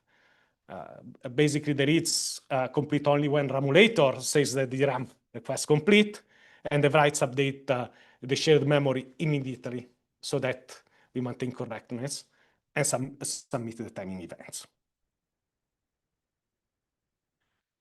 Another important aspect that it's good to highlight here is that the accelerator and the DRAM run in different timing domains, right? So we have a very simple formula to determine how every time we need to advance Ramulator by scaling the DRAM ticks with respect to the accelerator. It's this R factor, right? Equal to 6. R factor, not the simulator for physics, but R factor for our framework here. Sorry for the bad joke. But this also gives us the possibility to advance idle periods in bulk, right? So that we have less calls to the DPI and IPC interface across the two worlds. And that's the detail on the protocol faithful axis or bridge. But like you can see, 3 essential mechanisms: the detect correlator, the back pressure controller, and the response buffer. And this enables us to preserve the axis semantics while we maintain the realistic DRAM timings. Just wanted, this is in the paper that we submitted, that's hopefully will be accepted soon, but just giving a very quick timeline, like to show why out-of-order compression matters. We can use as example to request A arrives first, but it causes error of conflict. B arrives second, but like the row that it hits is open. So what happens at the Ramulator end is that B completes before A, right? And if we use just fixed delay in our model, that's not correct. That's not the correct behavior of the memory that we have available. AXI has the methods as a split transaction bus to returns to support the correctness, right? And have the two value returned at the right moment. But like now we have a complete correct memory behavior for our accelerator, which is going to change significantly the performance and how we can schedule actually the system inside, the operations inside. And show you a little bit of the results, preliminary results that we have now. We are targeting an LVO U250, 200 megahertz acceleration. That's the memory that the board has, that Ataberk and Onur team have validated, which is great, right? So that gives us the strength of saying, oh yeah, now we can really do this design space exploration. We have classical HLS bench, polybench, plus MaxSuite. This is just using our standard final state machine. But then we have also parallel benchmarks, right? Using our multi-threaded architecture approach from OpenMP.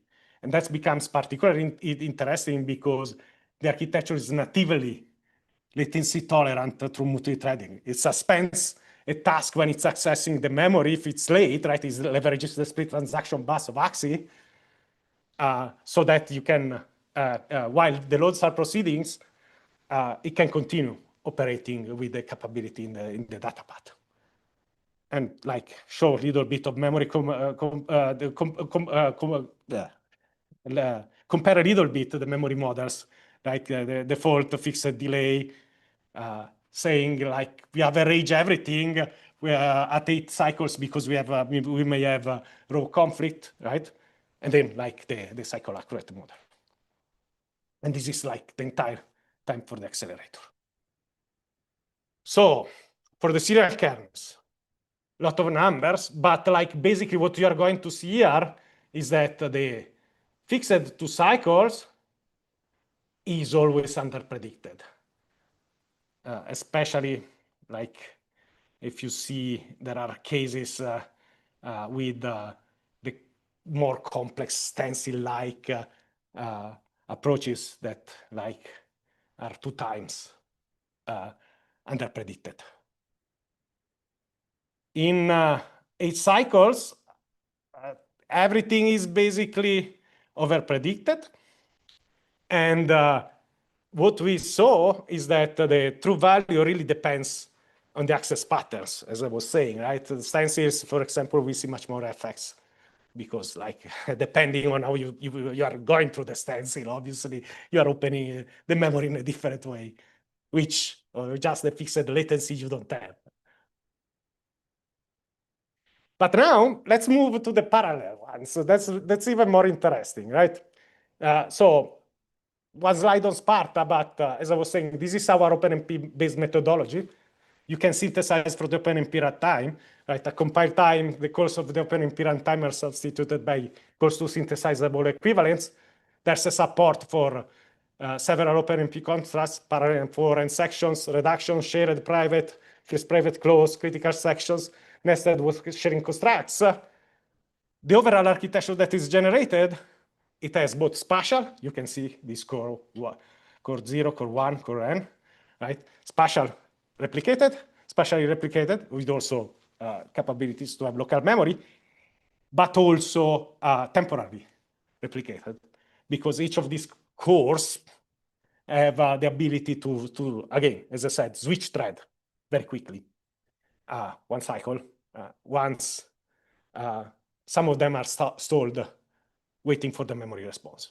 And so that the data pattern, the custom data pattern that we generate can keep processing.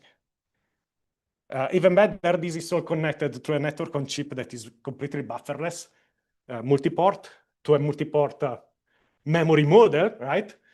So that you can basically sustain the throughput of a very high memory level parallelism for the loaded stores. And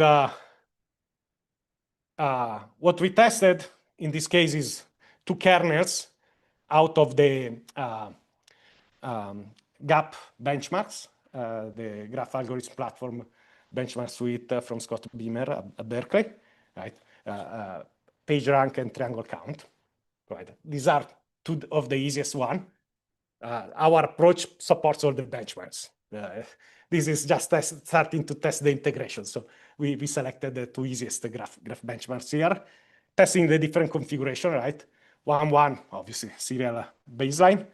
1.8 is just temporal multithreading, 8 threads for each of the accelerator. 8x1 is the spatial replication, and 8x8 is like 8 threads, 8 cores with 8 threads each, right? So 64 threads basically all operating at the same time. And like if you see at the maximum parallelism, the 2 cycles or 8 cycles doesn't change much, right? Because like you have enough concurrency to hide if you are just working on fixed latencies. But the problem is that that's not the realistic thing. The memory actually has a very different behavior, right? And you can see every time both of them like get very far from the results. And the error is not a per access latency. It's really given by the memory system structure. So the queuing, the bank conflicts, the refresh contention, the fact that now we have concurrent masters that are trying to access the memory at the same time. Right? So long story short, to prove that our architectures actually scales without the adequate memory subsystem, we cannot do away with the correct simulation of the memory. And it would be the same effects that we would see putting in the FPGA. That's the great part, right? Again, this is where with Bamboo and Soda, we are shifting a little bit the status quo of high-level synthesis. High-level synthesis has always been compute-bound. Now, if we go memory-centric or data-intensive, you need this type of integrated tools if you want to actually do research, right, on the design methodologies. Yes? Real measurement data from the FPGA you used? No, these are the comparison of our simulation environments. This is only simulation environment, yeah. So then how do you know? How do you make sure Ramulator based simulation is close to real world? output?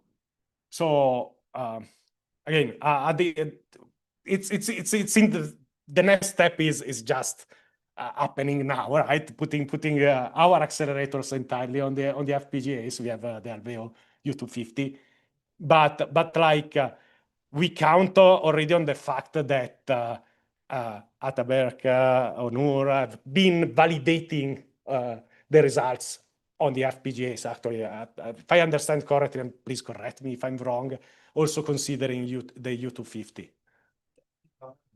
Yep. The particular memory controller design that you may not find, and well, it depends. If you implement your memory controller yourself, model what Ramulator models, then you will get the same results. So in your your design, the FPGA design, do you use the Xilinx memory controller? Yes. So then I can already kind of foresee that your results might differ because Ramulator will default Ramulator models probably something different than what the Xilinx memory controller will model. So only for the I precise this. So the custom, typically Bamboo approach is to generate a completely custom memory controller. So we don't rely on the Xilinx stuff, except if we are using HBM. Because HBM is hardwired, so you need to connect to AXI. So it's all about configuring Ramulator to model the Bamboo memory controller. Yeah, and we need to do the same thing also on the Versal now, because Versal has the hardened AXI interfaces to the NOC, right? So we can't do anything different. But for the current FPGA pre-Versal, so the UltraScale Plus, the controller is custom generated. The Ramulator modeling is based on Xilinx memory controller. It's not based on Xilinx, but first it has support for like a large variety of things you can configure, such as the scheduling algorithms, the queue sizes that you have in the controller, write read mode switching decisions, etc. These things you can plug and play. So for example, you have FIFCFS as a scheduler algorithm, or you can do first come, first serve instead of first come, first serve. I think in the context of this work, maybe what I will say is you have to, whatever Ramulator is modeling can be implemented in the FPGA. So if you do that, then you will get the same behavior out of. So before simulation, you have to make sure you are doing right configuration for memory control. I would say so, yes. Okay. But do you have access to the detail of your computer memory controller? I probably cannot comment on that. But there are a lot of ideas in the open ideas in the design of memory controllers. So Ramulator was built on those ideas, and it's a question of real world memory controllers use those. I think in Xilinx memory controller design is open if you have the license. Yeah. So you can, yeah, basically that's it for this work. This work again, it's preliminary work, but I think it's very promising because clearly the fixed delay models are insufficient.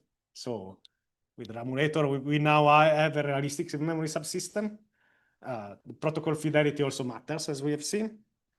It's not just that we can call a Ramulator and say everything is there, right? We need to set up the current interface and preserve the semantics of our communication, because we are mixing RTL simulation with memory co-simulation. The positive side of things is that it opens a lot of opportunities for research, right? The design space exploration, because now the HLS optimization that we do in order to improve the memory are grounded in realistic numbers.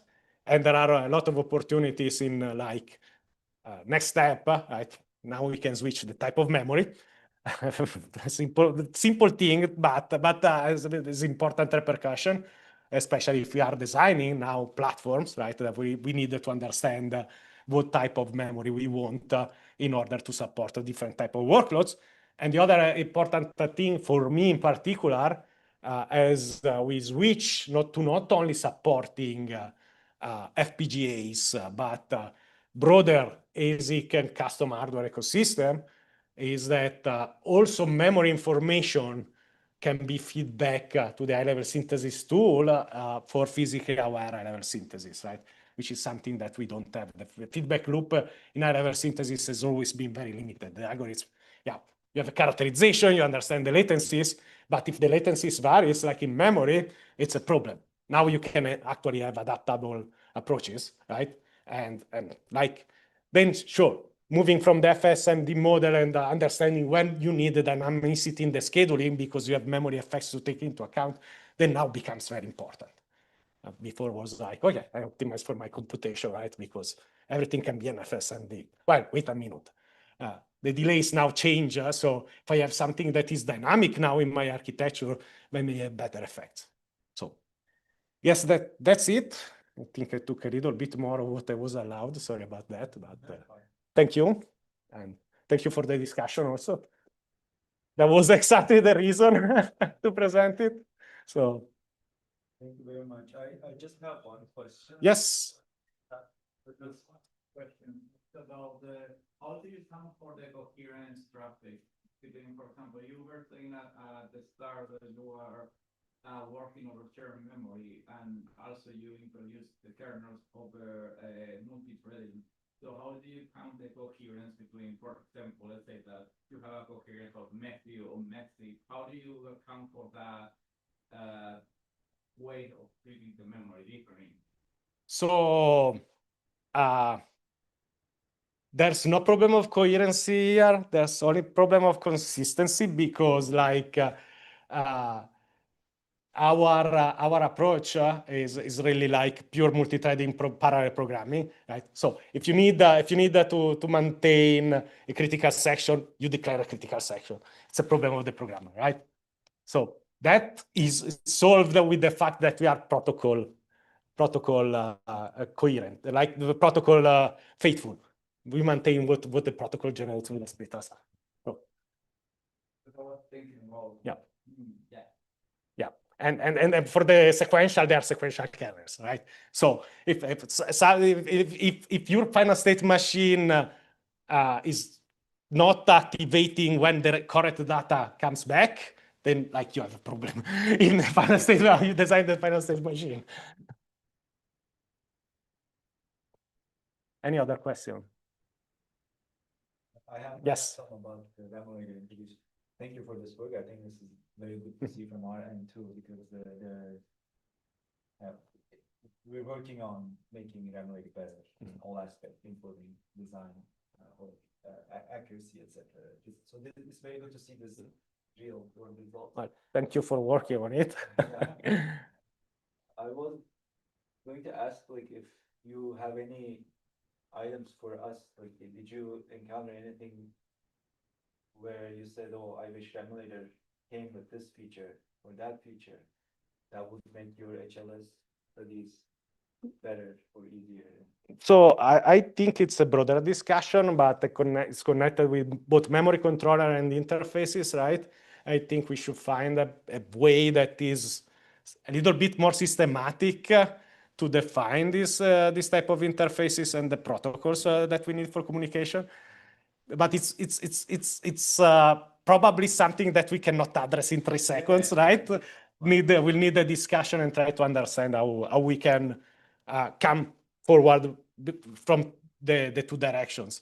I can tell you, I don't like how Bamboo historically has managed memory interfaces because it's not flexible enough. It's just a parameter, and we need to add every time and do basically the handwork to set up the protocols. So that may be an opportunity for better collaboration. Moving from some infrastructure that have fixed latency memory model to like connecting it to Ramulator is maybe one general thing that people, other people might be encountering. I'm pretty sure Haocong will have some comments. He's gonna be the next presenter in the session. He's the main developer, lead maintainer of Ramulator 2. He couldn't come here because his plane got canceled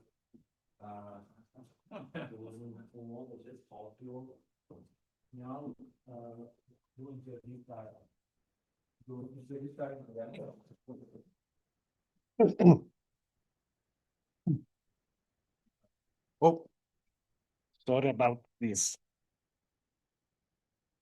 Thank you. Sure. Haocong, can you share your screen? Hello. Yes, I can share my screen. Can you all hear me? Can you hear Haocong on the back? Okay. I think it's probably fine, yeah. Okay, perfect. So let me share my screen. Yeah.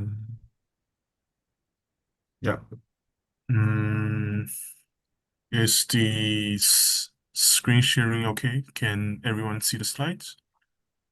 Yeah, we can see them. We can see them. Okay. Yeah, then I think I'll get started. Yeah, so first I apologize. I couldn't come here due to the thunderstorm issue in Washington, D.C., so I have to present remotely. And yeah, so first I will start with an introduction to Ramulator and some of the example memory system research that it enables.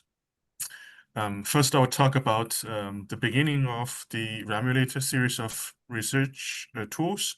So first, back in 2015, our group published Ramulator, a fast and extensible DRAM simulator. The motivation back then is that at that time, the DRAM and memory control landscape is changing fast. There are many new DRAM standards and many emerging controller designs being published.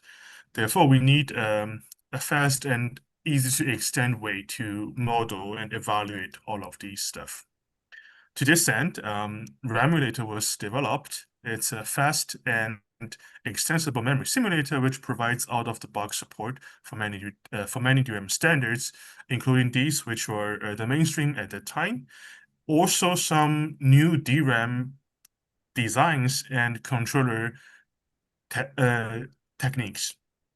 And at that time, it was the fastest open source DRAM simulator. With the wide range of DRAM standard modeled, the Ramulator paper also conducts a example study on studying how the different latency and bandwidth profiles of all these different DRAM standards affect final system performance. You can check more details of Ramulator in the paper, and the first version of Ramulator is published on GitHub. It's free and open source under a permissive license, and you can follow the instructions to reproduce the results back then. And it can also be integrated with other simulators. And since publication, Ramulator has enabled a lot of research and received a healthy number of citations. Next, we have Ramulator 2.0. It's a evolution of Ramulator 1.0. We have a similar motivation, but this time we observe that robust issues in DRAM are emerging. For example, there are data retention challenges and DRAM redisturbance with like row hammer, row press, column disturb, etc., and maybe even more that awaits us in the future. There are also performance issues in the main memory system to address the memory wall bottleneck. There are many processing in memory architectures being proposed, and there are many emerging memory technologies being designed and evaluated. And of course, for all these redisturbance phenomena, we need mitigations, and it's important to evaluate the performance overhead of those mitigations. So we need an updated DRAM simulation infrastructure to understand, characterize, and evaluate the robustness and performance of DRAM. So here comes Ramulator 2.0. It's a modern, modular, and extensible DRAM and memory system simulator. It still models a wide range of DRAM standards and memory control functionalities, and it introduces a modular and extensible software architecture to enable flexible evaluation of the different features described in the previous slide. And still, it models the DRAM operation in a very fine-grained cycle level, and it has enabled a lot of research works. And here's the paper and the GitHub link. You can check it out and note that like the default branch of this repository is already updated to 2.1, which I will introduce later. And the 2.0 version is archived as a legacy/2.0 branch, which you can check.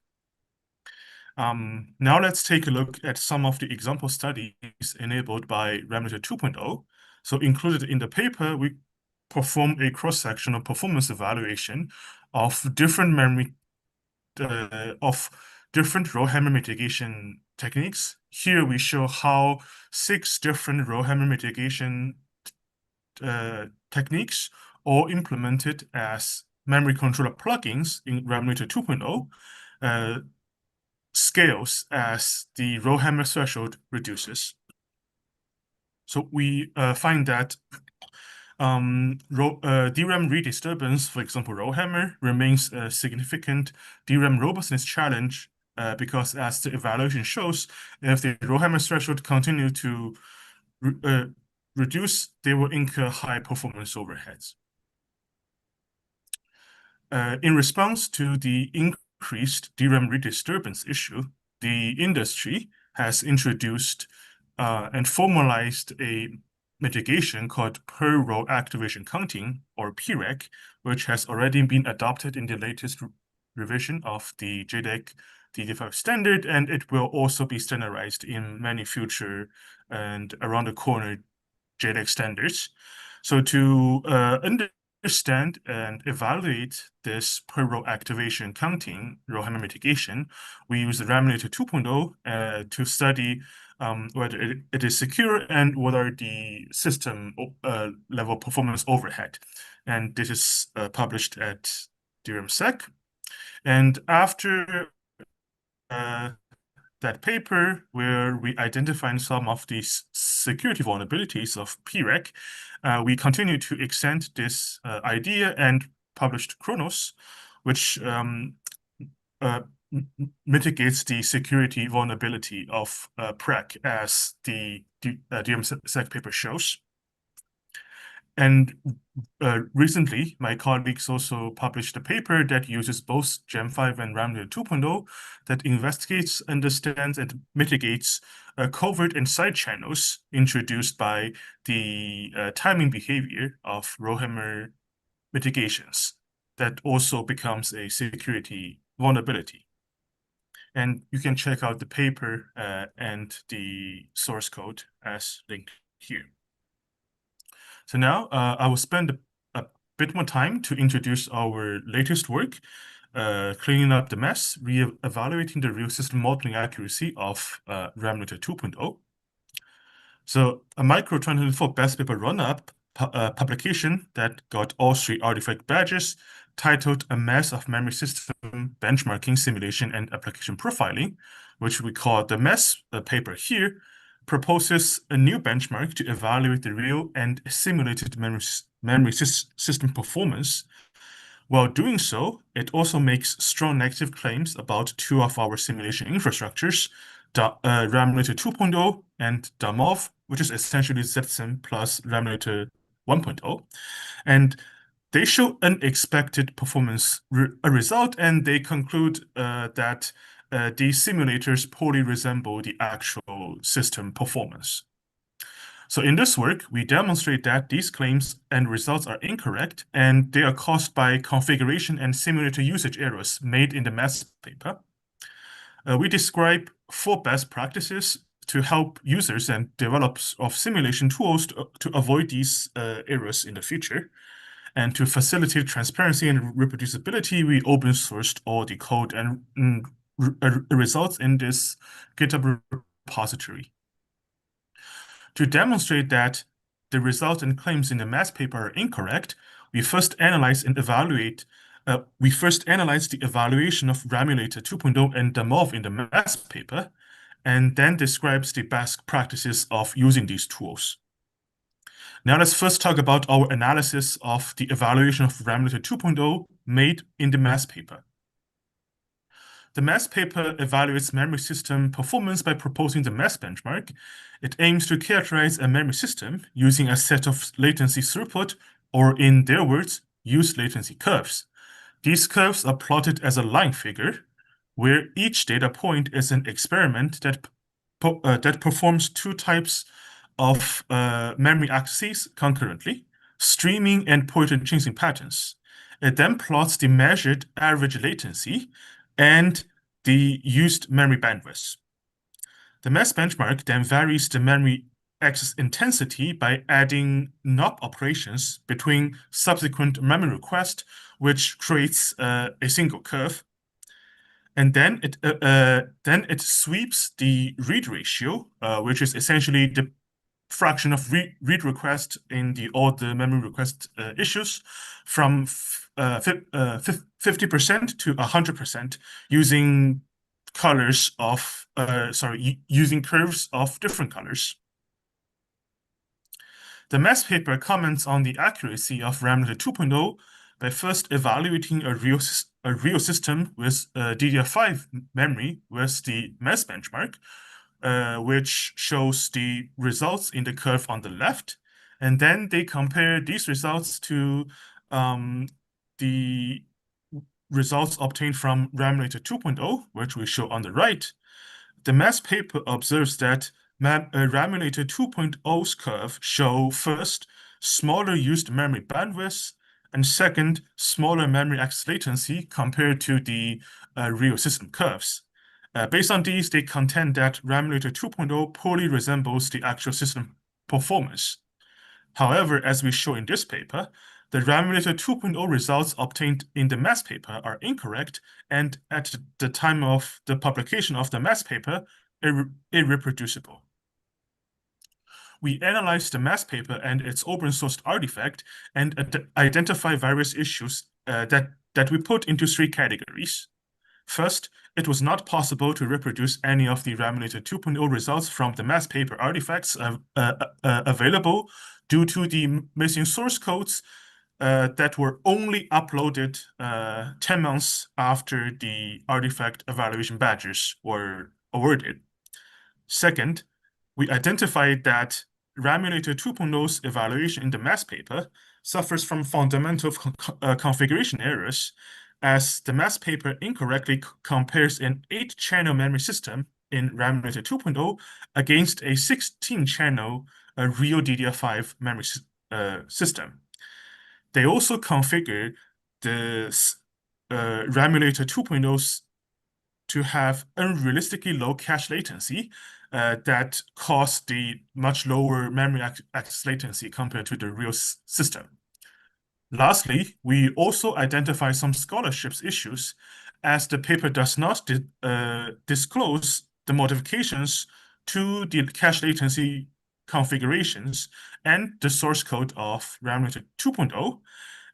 And there are also some differences in the evaluation methodology between the simulator and the real system, which we will not go into the details here. And we will be focusing on the fundamental configuration errors. The mass paper's configuration errors results in the claimed inaccuracies and thus the incorrect claims. First, the smaller used bandwidth obtained by the mass paper is actually caused by the difference in number of channels available in the simulation and in their real system configurations. Mass paper's Ramulator 2.0 configuration specifies 8 channels, while the paper claims that their real system has 8x DDR5. This leads to Ramulator 2.0 instantiating 8 independent DDR5 channels, whereas the real system configuration has 8 DDR5 DIMMs, each of which containing 2 channels, meaning that there are actually 16 independent DDR5 channels in the mass paper's real system configuration. And because of this because of this mismatch, the Ramulator 2.0 results, as the mass paper shows, demonstrate about half the achieved throughput compared to the real system measurements because it's configured to have half the number of channels as the real system. We also identified that the math paper incorrectly assumes a DDR5 channel in Ramulator 2 is 64 bits wide, whereas the source code clearly states that a channel is 32 bits wide, which is consistent with the JEDEC DDR5 standards.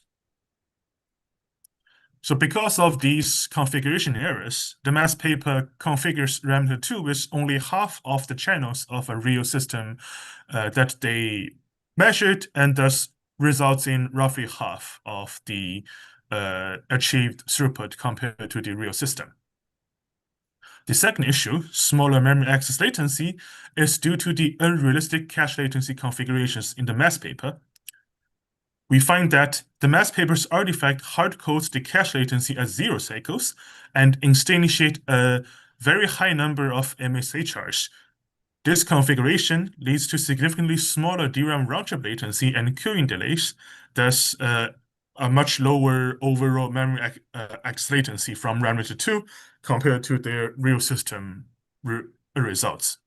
So we conclude the math paper uses unrealistically low cache latency configurations, which results in the low measured memory access latency that it attributes to Ramulator 2.0. Now let's see how we evaluate Ramulator 2.0 with the correct configurations to correct those errors made in the math paper. To this end, we've independently evaluated the math benchmark by basically writing another traffic generator that replicates their access pattern. Then we configure Ramulator 2.0 correctly, where we instantiate a 16-channel DDR5 memory system and measure just the memory access latency from the memory controller directly. Now let's see our results. On the x-axis, we have the throughput, and on the y-axis, we have the memory access latency. We show the maximum theoretical bandwidth as the vertical yellow line, and because this does not account for periodic DRAM refresh, we also draw a second green line to show the maximum achievable throughput that accounts for DRAM auto-refresh. And these are our results. We make two key observations. First, Ramulator 2.0's memory model achieves a high used memory bandwidth, close to the maximum achievable bandwidth value, as opposed to the claims of the math paper. Second, the memory access latency of Ramulator 2.0's DRAM model increases as the used memory bandwidth and the write ratio increases. We conclude that when the correct configurations are used, the simulated memory system performance from Ramulator 2.0 actually resembles real system characteristics. Now let's take a look at the analysis of the evaluation of DAMOV in the math paper. So first, a very quick background on what is DAMOV. DAMOV is a simulation framework to evaluate processing in memory architectures that combines Ramulator with ZSIM. The math paper evaluates a real DDR4 system as shown on the left. And for DAMOV, the math paper's results on the right, where they show a very low and constant memory access latency. We find that the DAMOV results in the paper uses wrong simulation statistics that are unrelated to the simulated DRAM performance. We analyzed the math paper and its artifact and identified two key issues. First, we also could not reproduce any DAMOV results in the math paper due to missing source code and configurations in their artifact. And second, we identified that the math paper scripts uses statistics from ZSIM to calculate memory latency, but these stats are not accounting for the DRAM access latency modeled by Ramulator at all. Due to these issues, we independently evaluate DAMOV by executing the math benchmark and adding the missing sources back to the artifact in a best guess manner. So here's our results. We observed that when we use the correct statistics, the memory access latency modeled by Damov is not constant, and it changes as the used memory bandwidth and read ratio changes, in contrast to the claims of the math paper. There are even more details and analysis in the extended version of our paper on arXiv, which you can access in this link. All the source code and scripts are open sourced and artifact evaluated, which you can check from the GitHub repository. Lastly, based on these analysis, we identify 4 best practices for Ramulator 2 and Damov. So to avoid the configuration usage errors made in the math paper, first, users should be familiarized with the JEDEC standards. Second, they should understand the simulator's memory organization and configurations. These 2 best practices would help avoiding the Ramulator 2 configuration errors in the math paper. Third, they should understand simulation methodology and simulator implementation sufficiently to use the correct statistics. This would avoid the statistics usage error in the math paper. Lastly, users should communicate with the simulator developers or post in the user community when they get unexpected results to make sure that they are not using the simulator incorrectly. Now let's conclude our talk. A recent paper, what we call the math paper at Micro24, makes strong negative claims about Ramulator 2 and Damov's simulated memory system performance and shows unexpected results. We demonstrate that these claims and results are incorrect and are due to the configuration and simulator usage errors made in the math paper. And we show that if we configure the simulator correctly, we get the expected simulated memory system performance. So we strongly encourage the computer architecture community to consider our corrections to the math paper to prevent the propagation of inaccurate and misleading results. To facilitate transparency and reproducibility, we open source our code and results in the GitHub repository here. And yeah, I will pause briefly if you have any questions, and otherwise I will move on to the introduction of Ramulator 2.1.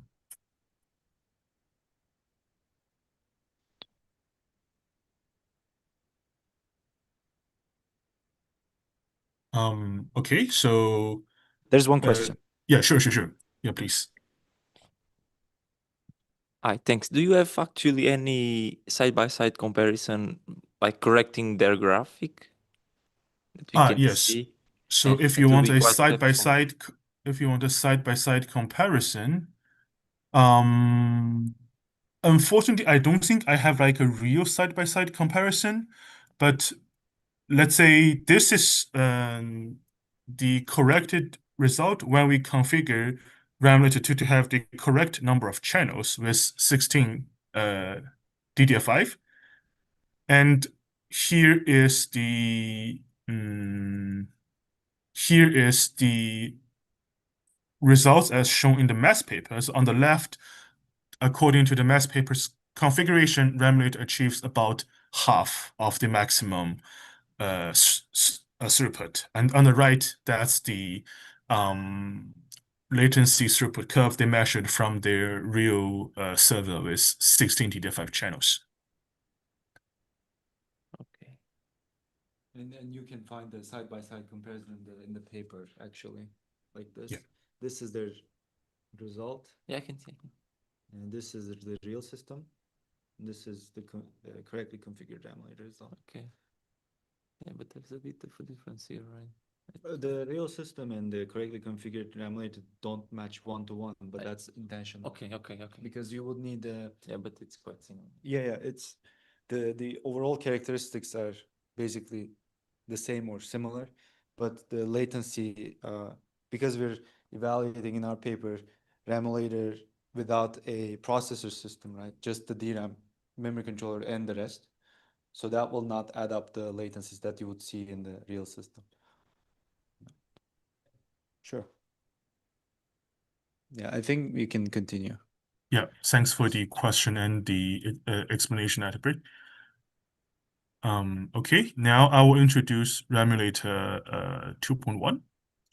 So Ramulator 2.1 is a major overhaul of Ramulator 2.0. We fix bugs identified by the GitHub issues and internal testing. We provide more comprehensive support for new DRAM and controller features, and along with some more comprehensive sets of tests and validations.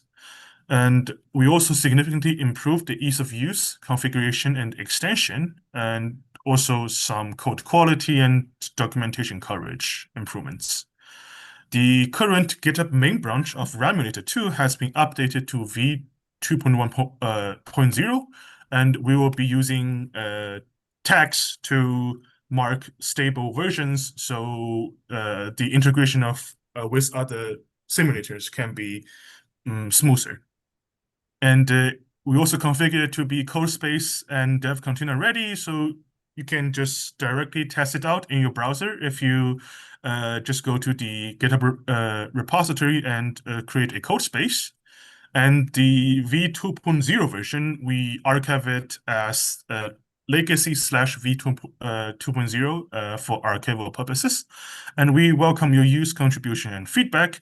And please make use of the issues and discussion features on GitHub, and feel free to open PRs for bug fixes, improvements, and new features. So now let's take a look at the improvements of Ramulator 2.1 in detail. So we currently model the following DRAM standards: DDR345, LPDDR56, GDDR67, and HBM 1234. And the modeling scope of Ramulator 2.1 focuses on the timing and functional simulation of DRAM commands, which are the ones that directly serve load store transactions, refresh, and redisturbance mitigation. And for some of the newer DRAM standards, we currently focus on the high frequency operation and related organizations, because that's why you want to use like these newer DRAM standards. And we fixed major bugs that earlier GitHub issues identified, like HBM series organization timings, DDR5 timings, and how we handle the data clock synchronization commands. And we have overall improved support for the new DRAM controller and DRAM standard features. For example, the HBM controller supports pseudo channels, row and column commands dual issue in the same cycle, and for HBM3+, the clock edge constraints.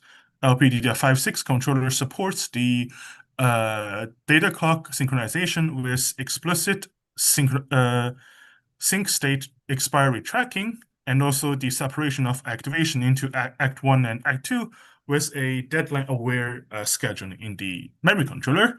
And we also have a GDDR7 controller that combines the data clock and row column command dual issue features from HBM and LPDDR. And all of these are powered by an improved scheduler implementation that allows users to flexibly insert their custom filtering logic on top of a standard FRFCFS scheduling algorithm. We also enhanced the memory controller plugins. Now it provides a standard and modular interface to flexibly extend the functionalities of existing memory controllers. The contract looks like this. So for every controller, we define 3 hooks: what it does before the scheduling of a DRAM request, what the plugin should do when the DRAM command of a request is issued, and what it should do after the scheduling of the DRAM controller. This enables plug-and-play implementation of utilities like a recorder of DRAM command traces. For example, if you want to do DRAM power simulation, you can write a plugin that just outputs the DRAM command and timing trace in the DRAM power format. And also, a lot of the row hammer mitigations, we observe that they can be modeled by these 3 hooks, and all of them are implemented as memory controller plugins. So this means that you can just do minimal code changes to add new functionalities to an existing memory controller without necessarily duplicating the other parts of the scheduling logic. We improved the test and validations. So now we have 3 sets of automated test and validation workflows that helps with all stages of development. We first smoke test to see if your changes crashes the simulator. And we also have the infrastructure to test specific DRAM command and request traces that provides low-level focused verification of specific DRAM timing constraints and controller scheduling behavior. And finally, we introduce the harness to generate and plot latency throughput curves for all the modeled DRAM standards to provide a high-level validation of overall memory system performance. So first, let's take a look at an example test of the low-level DRAM commands and timings. So for example, here we first initialize the DRAM device under test, and then we can create a target address, and with the address and the command, we can use it to probe the specific states and timing constraints of the DRAM at different times. And after the probing, we can assert to check for example, whether the prerequisite command has been met, whether the timing constraints are all met, and finally, if the command is ready to be scheduled. So by doing so, we can have these kind of like unit tests to validate specific DRAM commands and timing constraints.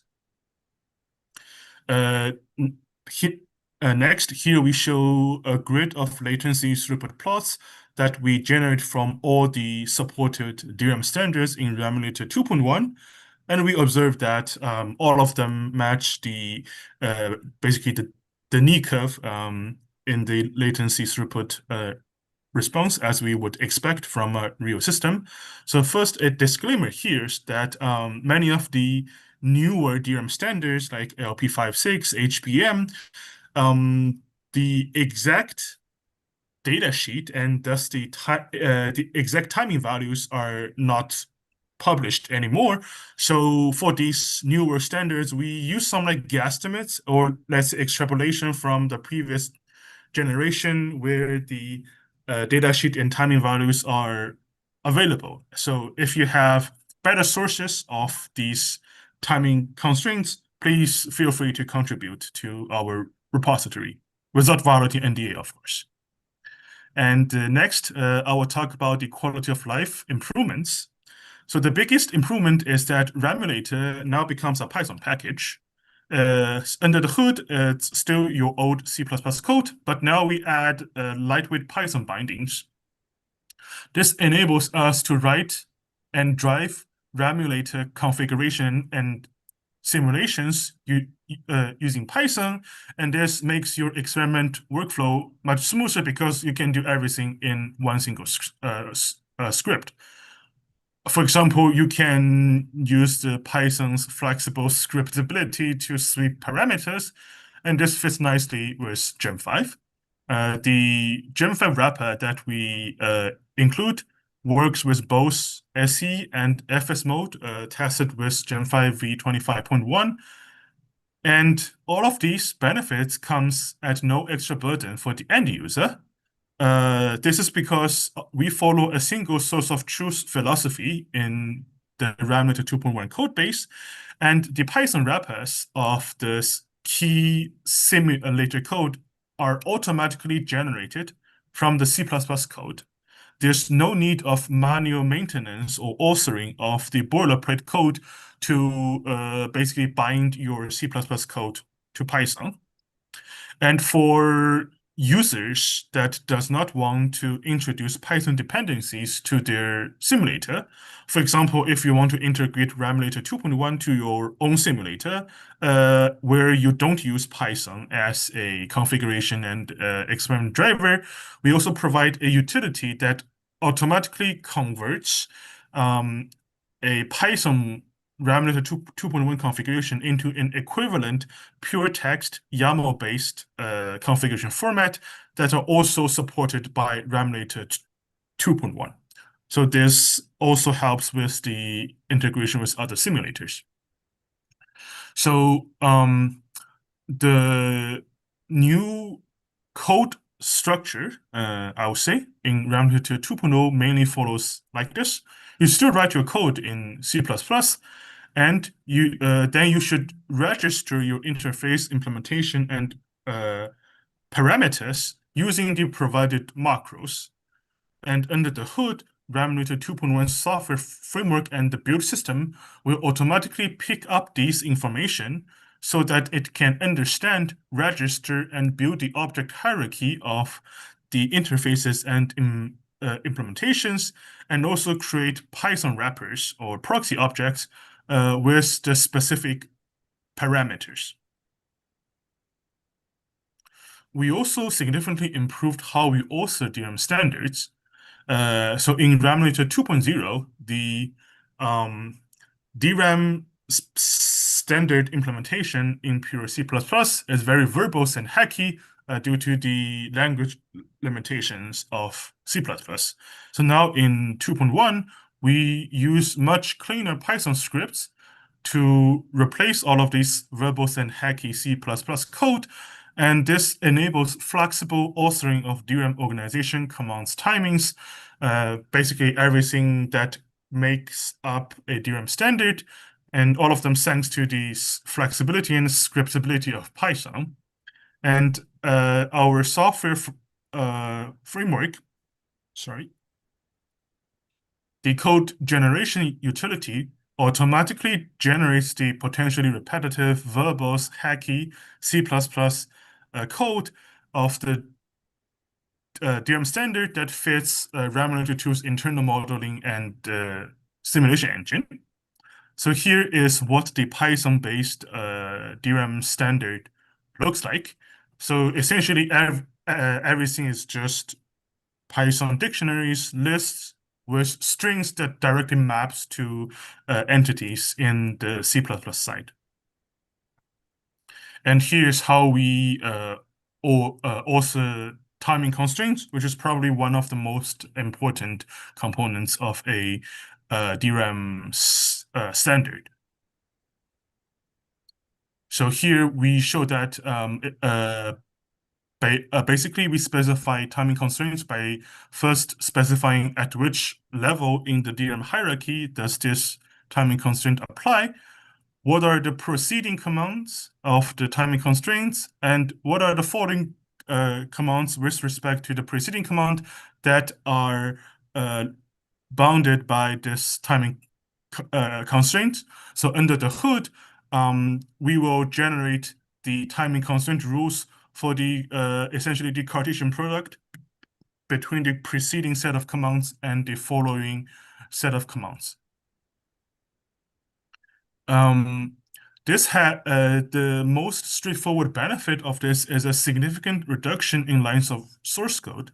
So here we compare the lines of source code needed in Ramulator v2.1 in Python compared to that of C++ code in v2.0.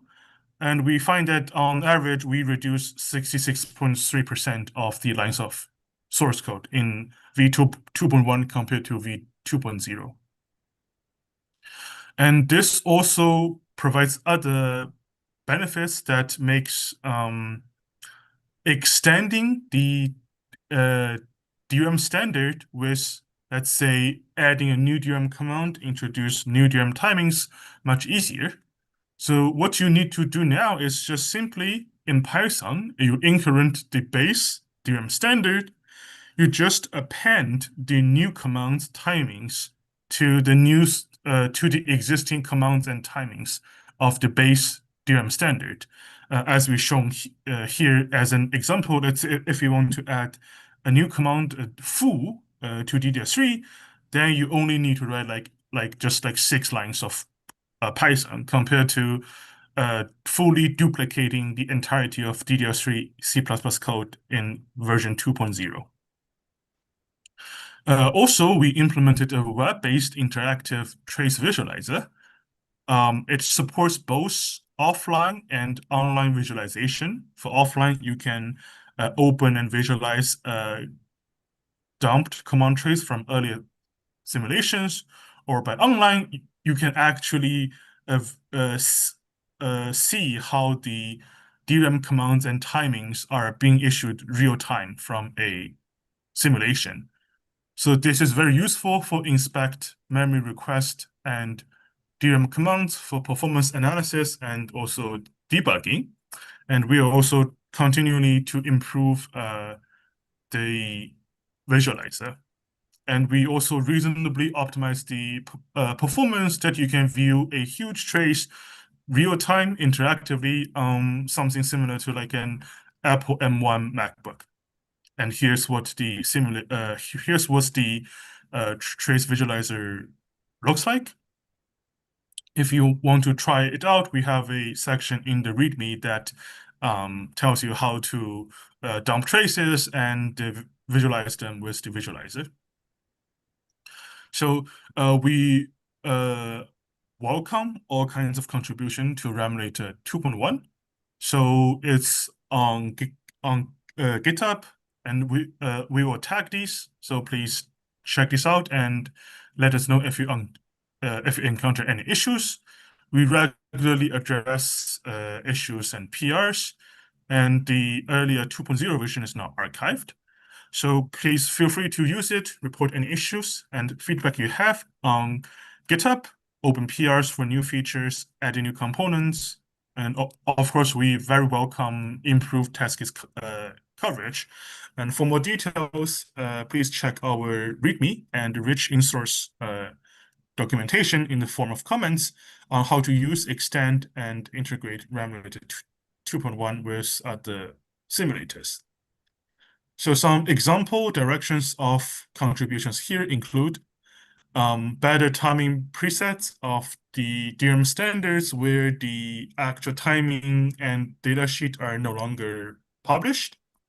We also very much welcome implementing newer DRAM request scheduling techniques, for example, QoS and fairness aware scheduling schemes for multi-core, and also more and more DRAM redisturbance mitigation techniques. And we welcome you to make use of the controller plugins and scheduler filter feature to make the implementation simpler and smoother. And we also welcome contributions to more intelligent and realistic scheduling of DRAM refresh. For example, refresh postponing and pulling in, and also dynamic choice between the bulk all bank refresh and finer grained same bank per two bank DRAM refresh as seen in newer DRAM standards based on the current load of the memory system. For more future-looking works, we also welcome your contribution in modeling processing using DRAM and or processing near memory architectures using Ramulator 2.1. And also we are actively working on releasing our own processing using DRAM support in Ramulator 2.1. And of course, if you want to integrate this with other simulators, provide other wrappers, we also very much welcome. And just as a head up, so if you want to contribute in any of the aspects of Ramulator 2.1, it's very welcome and recommended that you first open an issue or post something in the discussion tab to coordinate with internal development to avoid potential overlapping of works. And in the longer term, we aim to establish a Ramulator 2.1 work group where all interested parties can work together more closely and contribute their own experience, knowledge, improvements of Ramulator 2.1 to make it match, let's say, constantly changing real system behavior more accurately. And the vision is to have Ramulator 2 be the open, inclusive, updated, maintained library for modeling DRAM and memory controllers. So lastly, here's our current contributors, and it's a growing list. So we hope to see more and more people join the list of contributions. So here's the end of my talk on an introduction to memory system research and Ramulator 2.1. I will briefly pause and take some questions, and afterwards I will go a bit more technical, and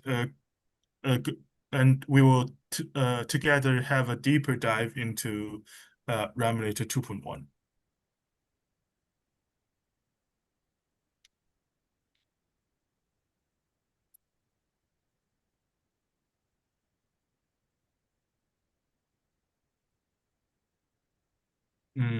Okay, if there are no questions, I will. Hello?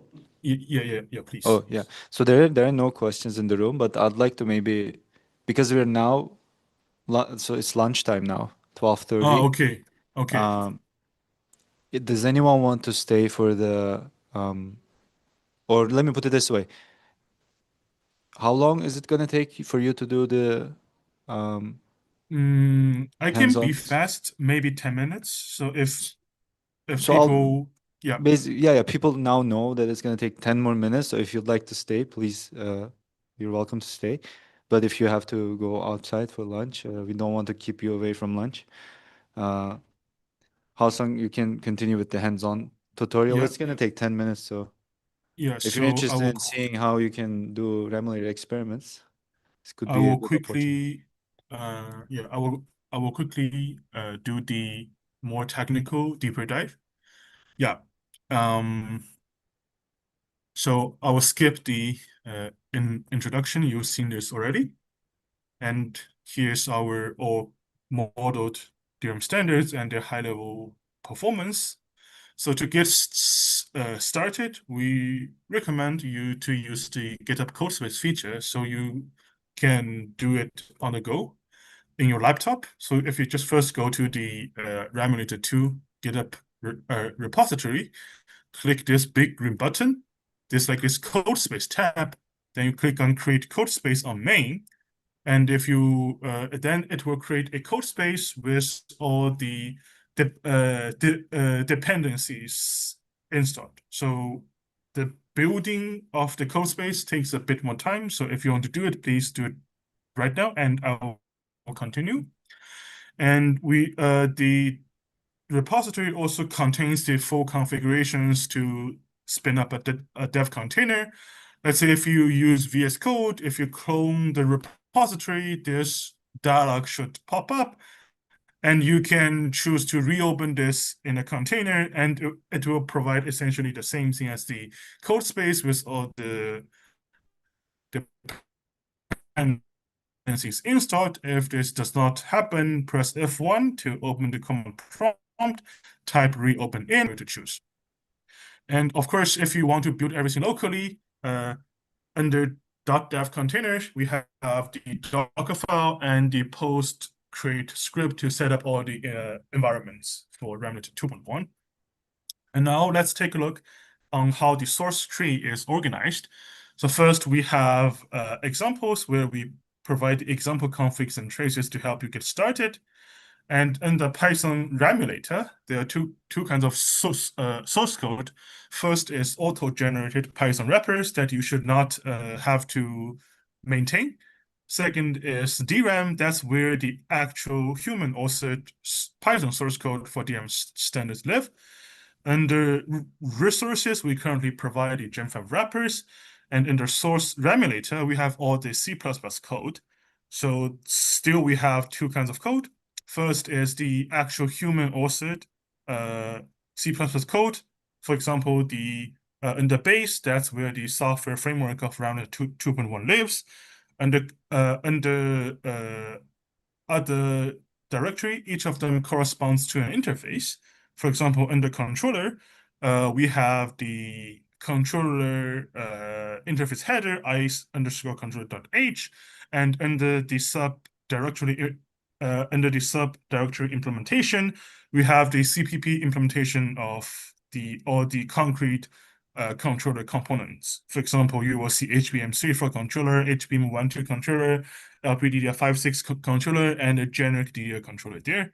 And lastly, we have DRAM. That's where the auto-generated C++ source code of the modeled DRAM from Python lives. Yeah. And now let's take a deeper dive into the actual simulator architecture. So at the topmost level, Ramulator 2 consists of 2 components. First is the front end, and second is the memory system. The front end sends memory requests to the memory system, and upon completion of the memory request, the callback will be invoked to notify the front end. The front end can be many categories. For example, we have a built-in simple core model. It can also be a memory trace parser, or the wrappers of Ramulator 2 to other simulators are also implemented as a front end. And the memory system can contain 1 or more memory controllers. Now let's take a look how a request enters the memory system and being served. So first, the request from the front end will arrive at the channel mapper, where it will strip the channel bits from the physical address and dispatch the request to the corresponding controller. Once the request arrives at the controller, it will undergo the address mapper, which converts the channel bit stripped address into the address vector that directly corresponds to the organization hierarchy of DRAM, for example, channel, rank, bank group, bank, row, and column. Then we have the request forwarding logic, which, for example, checks if a later read can be directly served by a buffered write request in the memory controller. And if so, the request will directly complete and the callback won't be invoked. Otherwise, based on the nature of the request, it's being queued in the request buffers of the memory controller. So now let's take a look at the actual scheduling logic. So for example, here we use the generic DDR controller as an example. So this is essentially where all the scheduling logic lives, and that happens every tick. So first we do some prologue, like advancing the clock, update the statistics related to the request queue, for example, like queue depths. And then when we have completed read request, we wait and drain these requests in the prologue. And then we take the refresh manager. That is because we want to give refreshers the highest priority to prevent data retention loss. And then we have the pre-schedule hooks. Here, for example, you see we loop over all the plugins and call the pre-schedule hooks. And also the row policy is implemented in a similar way. And for example, if we have a closed row policy and we have nothing else to schedule, the closed row policy may choose to inject a pre-charge in the queue here. And then the controller will basically try to schedule requests from different request buffers in the controller. For example, the highest priority is the active buffer, where we put all the requests that are in flight, and we give them the highest priority to prevent opening and closing a row without actually serving the read or write commands that is actually needed to complete the request. And as you see here, this curly brackets is a placeholder for your custom scheduling filter logic that you can pass to the standard FRFS scheduling logic. And if we don't have any in-flight request, we will try to serve request from the priority queue where we keep the maintenance request. And if no high priority requests are found, then we will query the write scheduler and try to find a read or write request to schedule. And finally, as long as we have any valid candidate request that we can schedule the DRAM commands for, first we consult the role policy. It may try to upgrade the command to the auto pre-charge version if we have something like a closer policy. And then we update the request statistics before actually issuing the command to the modeled DRAM device. And after the command issue, we will notify the role policy and all the plugins with the on-issue hooks. And finally, we will advance the request if the DRAM command we issue is the last command to finish the request, we will retire it. Otherwise, if we have this request in flight, we promote it to the active buffer. And lastly, we call the post schedule hooks. And inside the scheduler, essentially, we call the get best request function interface of the scheduler that checks the specified buffer with both your customized filtering logic and the scheduler's own logic, for example, FRFCFS. And we do timing checks for the scheduled request, and if everything is valid, we will return the command and the request to be issued. So inside the issue command function, where we actually modeled how the timings and functionalities of the DRAM, it essentially recursively walks the tree hierarchy of DRAM nodes. Along the way, it updates the timing constraints by updating a list of earliest ready cycle for all the following commands that the command just issued as the timing constraints model, and it will apply the action that the issued command has on the involved nodes. That is essentially how this command changed the state nodes or the curves and all the edges that you see in the JDEC FSM diagram. So at the bottom level, Ramulator models DRAM using a hierarchical state machine. And at each node, we maintain a list of data that are related to the state of the node. For example, is it open, close, activating, refreshing?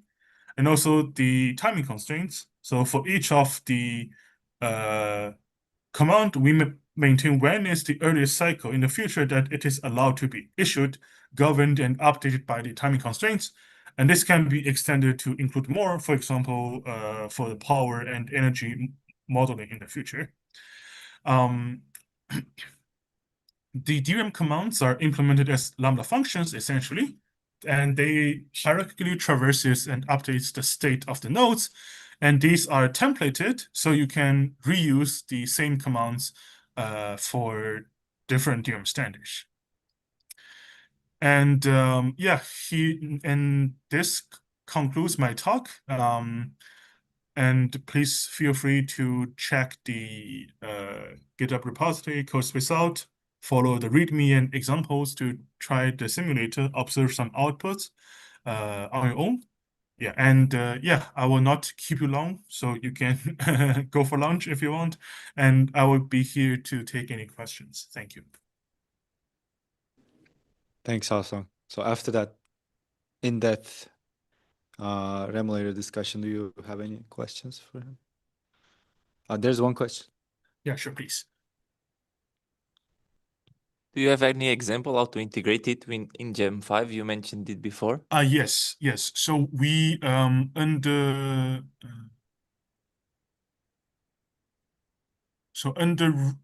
resources, we have a Gem 5 wrapper, and if you check the README, we also have a section that describing how you can generate latency throughput plots using Gen5's Pi traffic gen front end. So that's essentially this. It will produce something similar to the latency throughput plots here, but it's from Gen5, and that can also help with your integration. Okay. Thank you. Yeah, thanks. Yeah, and we will be talking to the Gen5 team to see if we can quickly have like an quote-unquote official wrapper. And also there's like some known issues on the Gen5 side that based on like the NOC model for a single Gen5 port, there's like a maximum achievable throughput. And with today's DRAM standard and the increasing need to model like a lot of channels, that may become an actual bottleneck. So we also have a vector memory port version of the Gen5 wrappers that you can check. It's already in the public version. So if you want to model a lot of DRAM standards that exceeds the 90-ish gigabytes per second Gen5 single port throughput upper bound, you need to switch to the vector port version. And yeah, the simplest way is to have like one single port corresponds to one channel or one controller. And I think unless we will be having like hundreds of gigabytes per per controller, that should be fine. Yeah. Okay, thanks, Haocong. Yeah, thank you. And with Haocong's presentation, we'll conclude our workshop today. We welcome your contributions to either one of the tools and more that we develop in the group. Hopefully this also gave you a good overview of what we do in our research group and what you can do with these tools. And I'll leave you on that note. Thank you for attending to the very end of our workshop and skipping lunch. And thank you to the online audience as well. Thanks, everyone.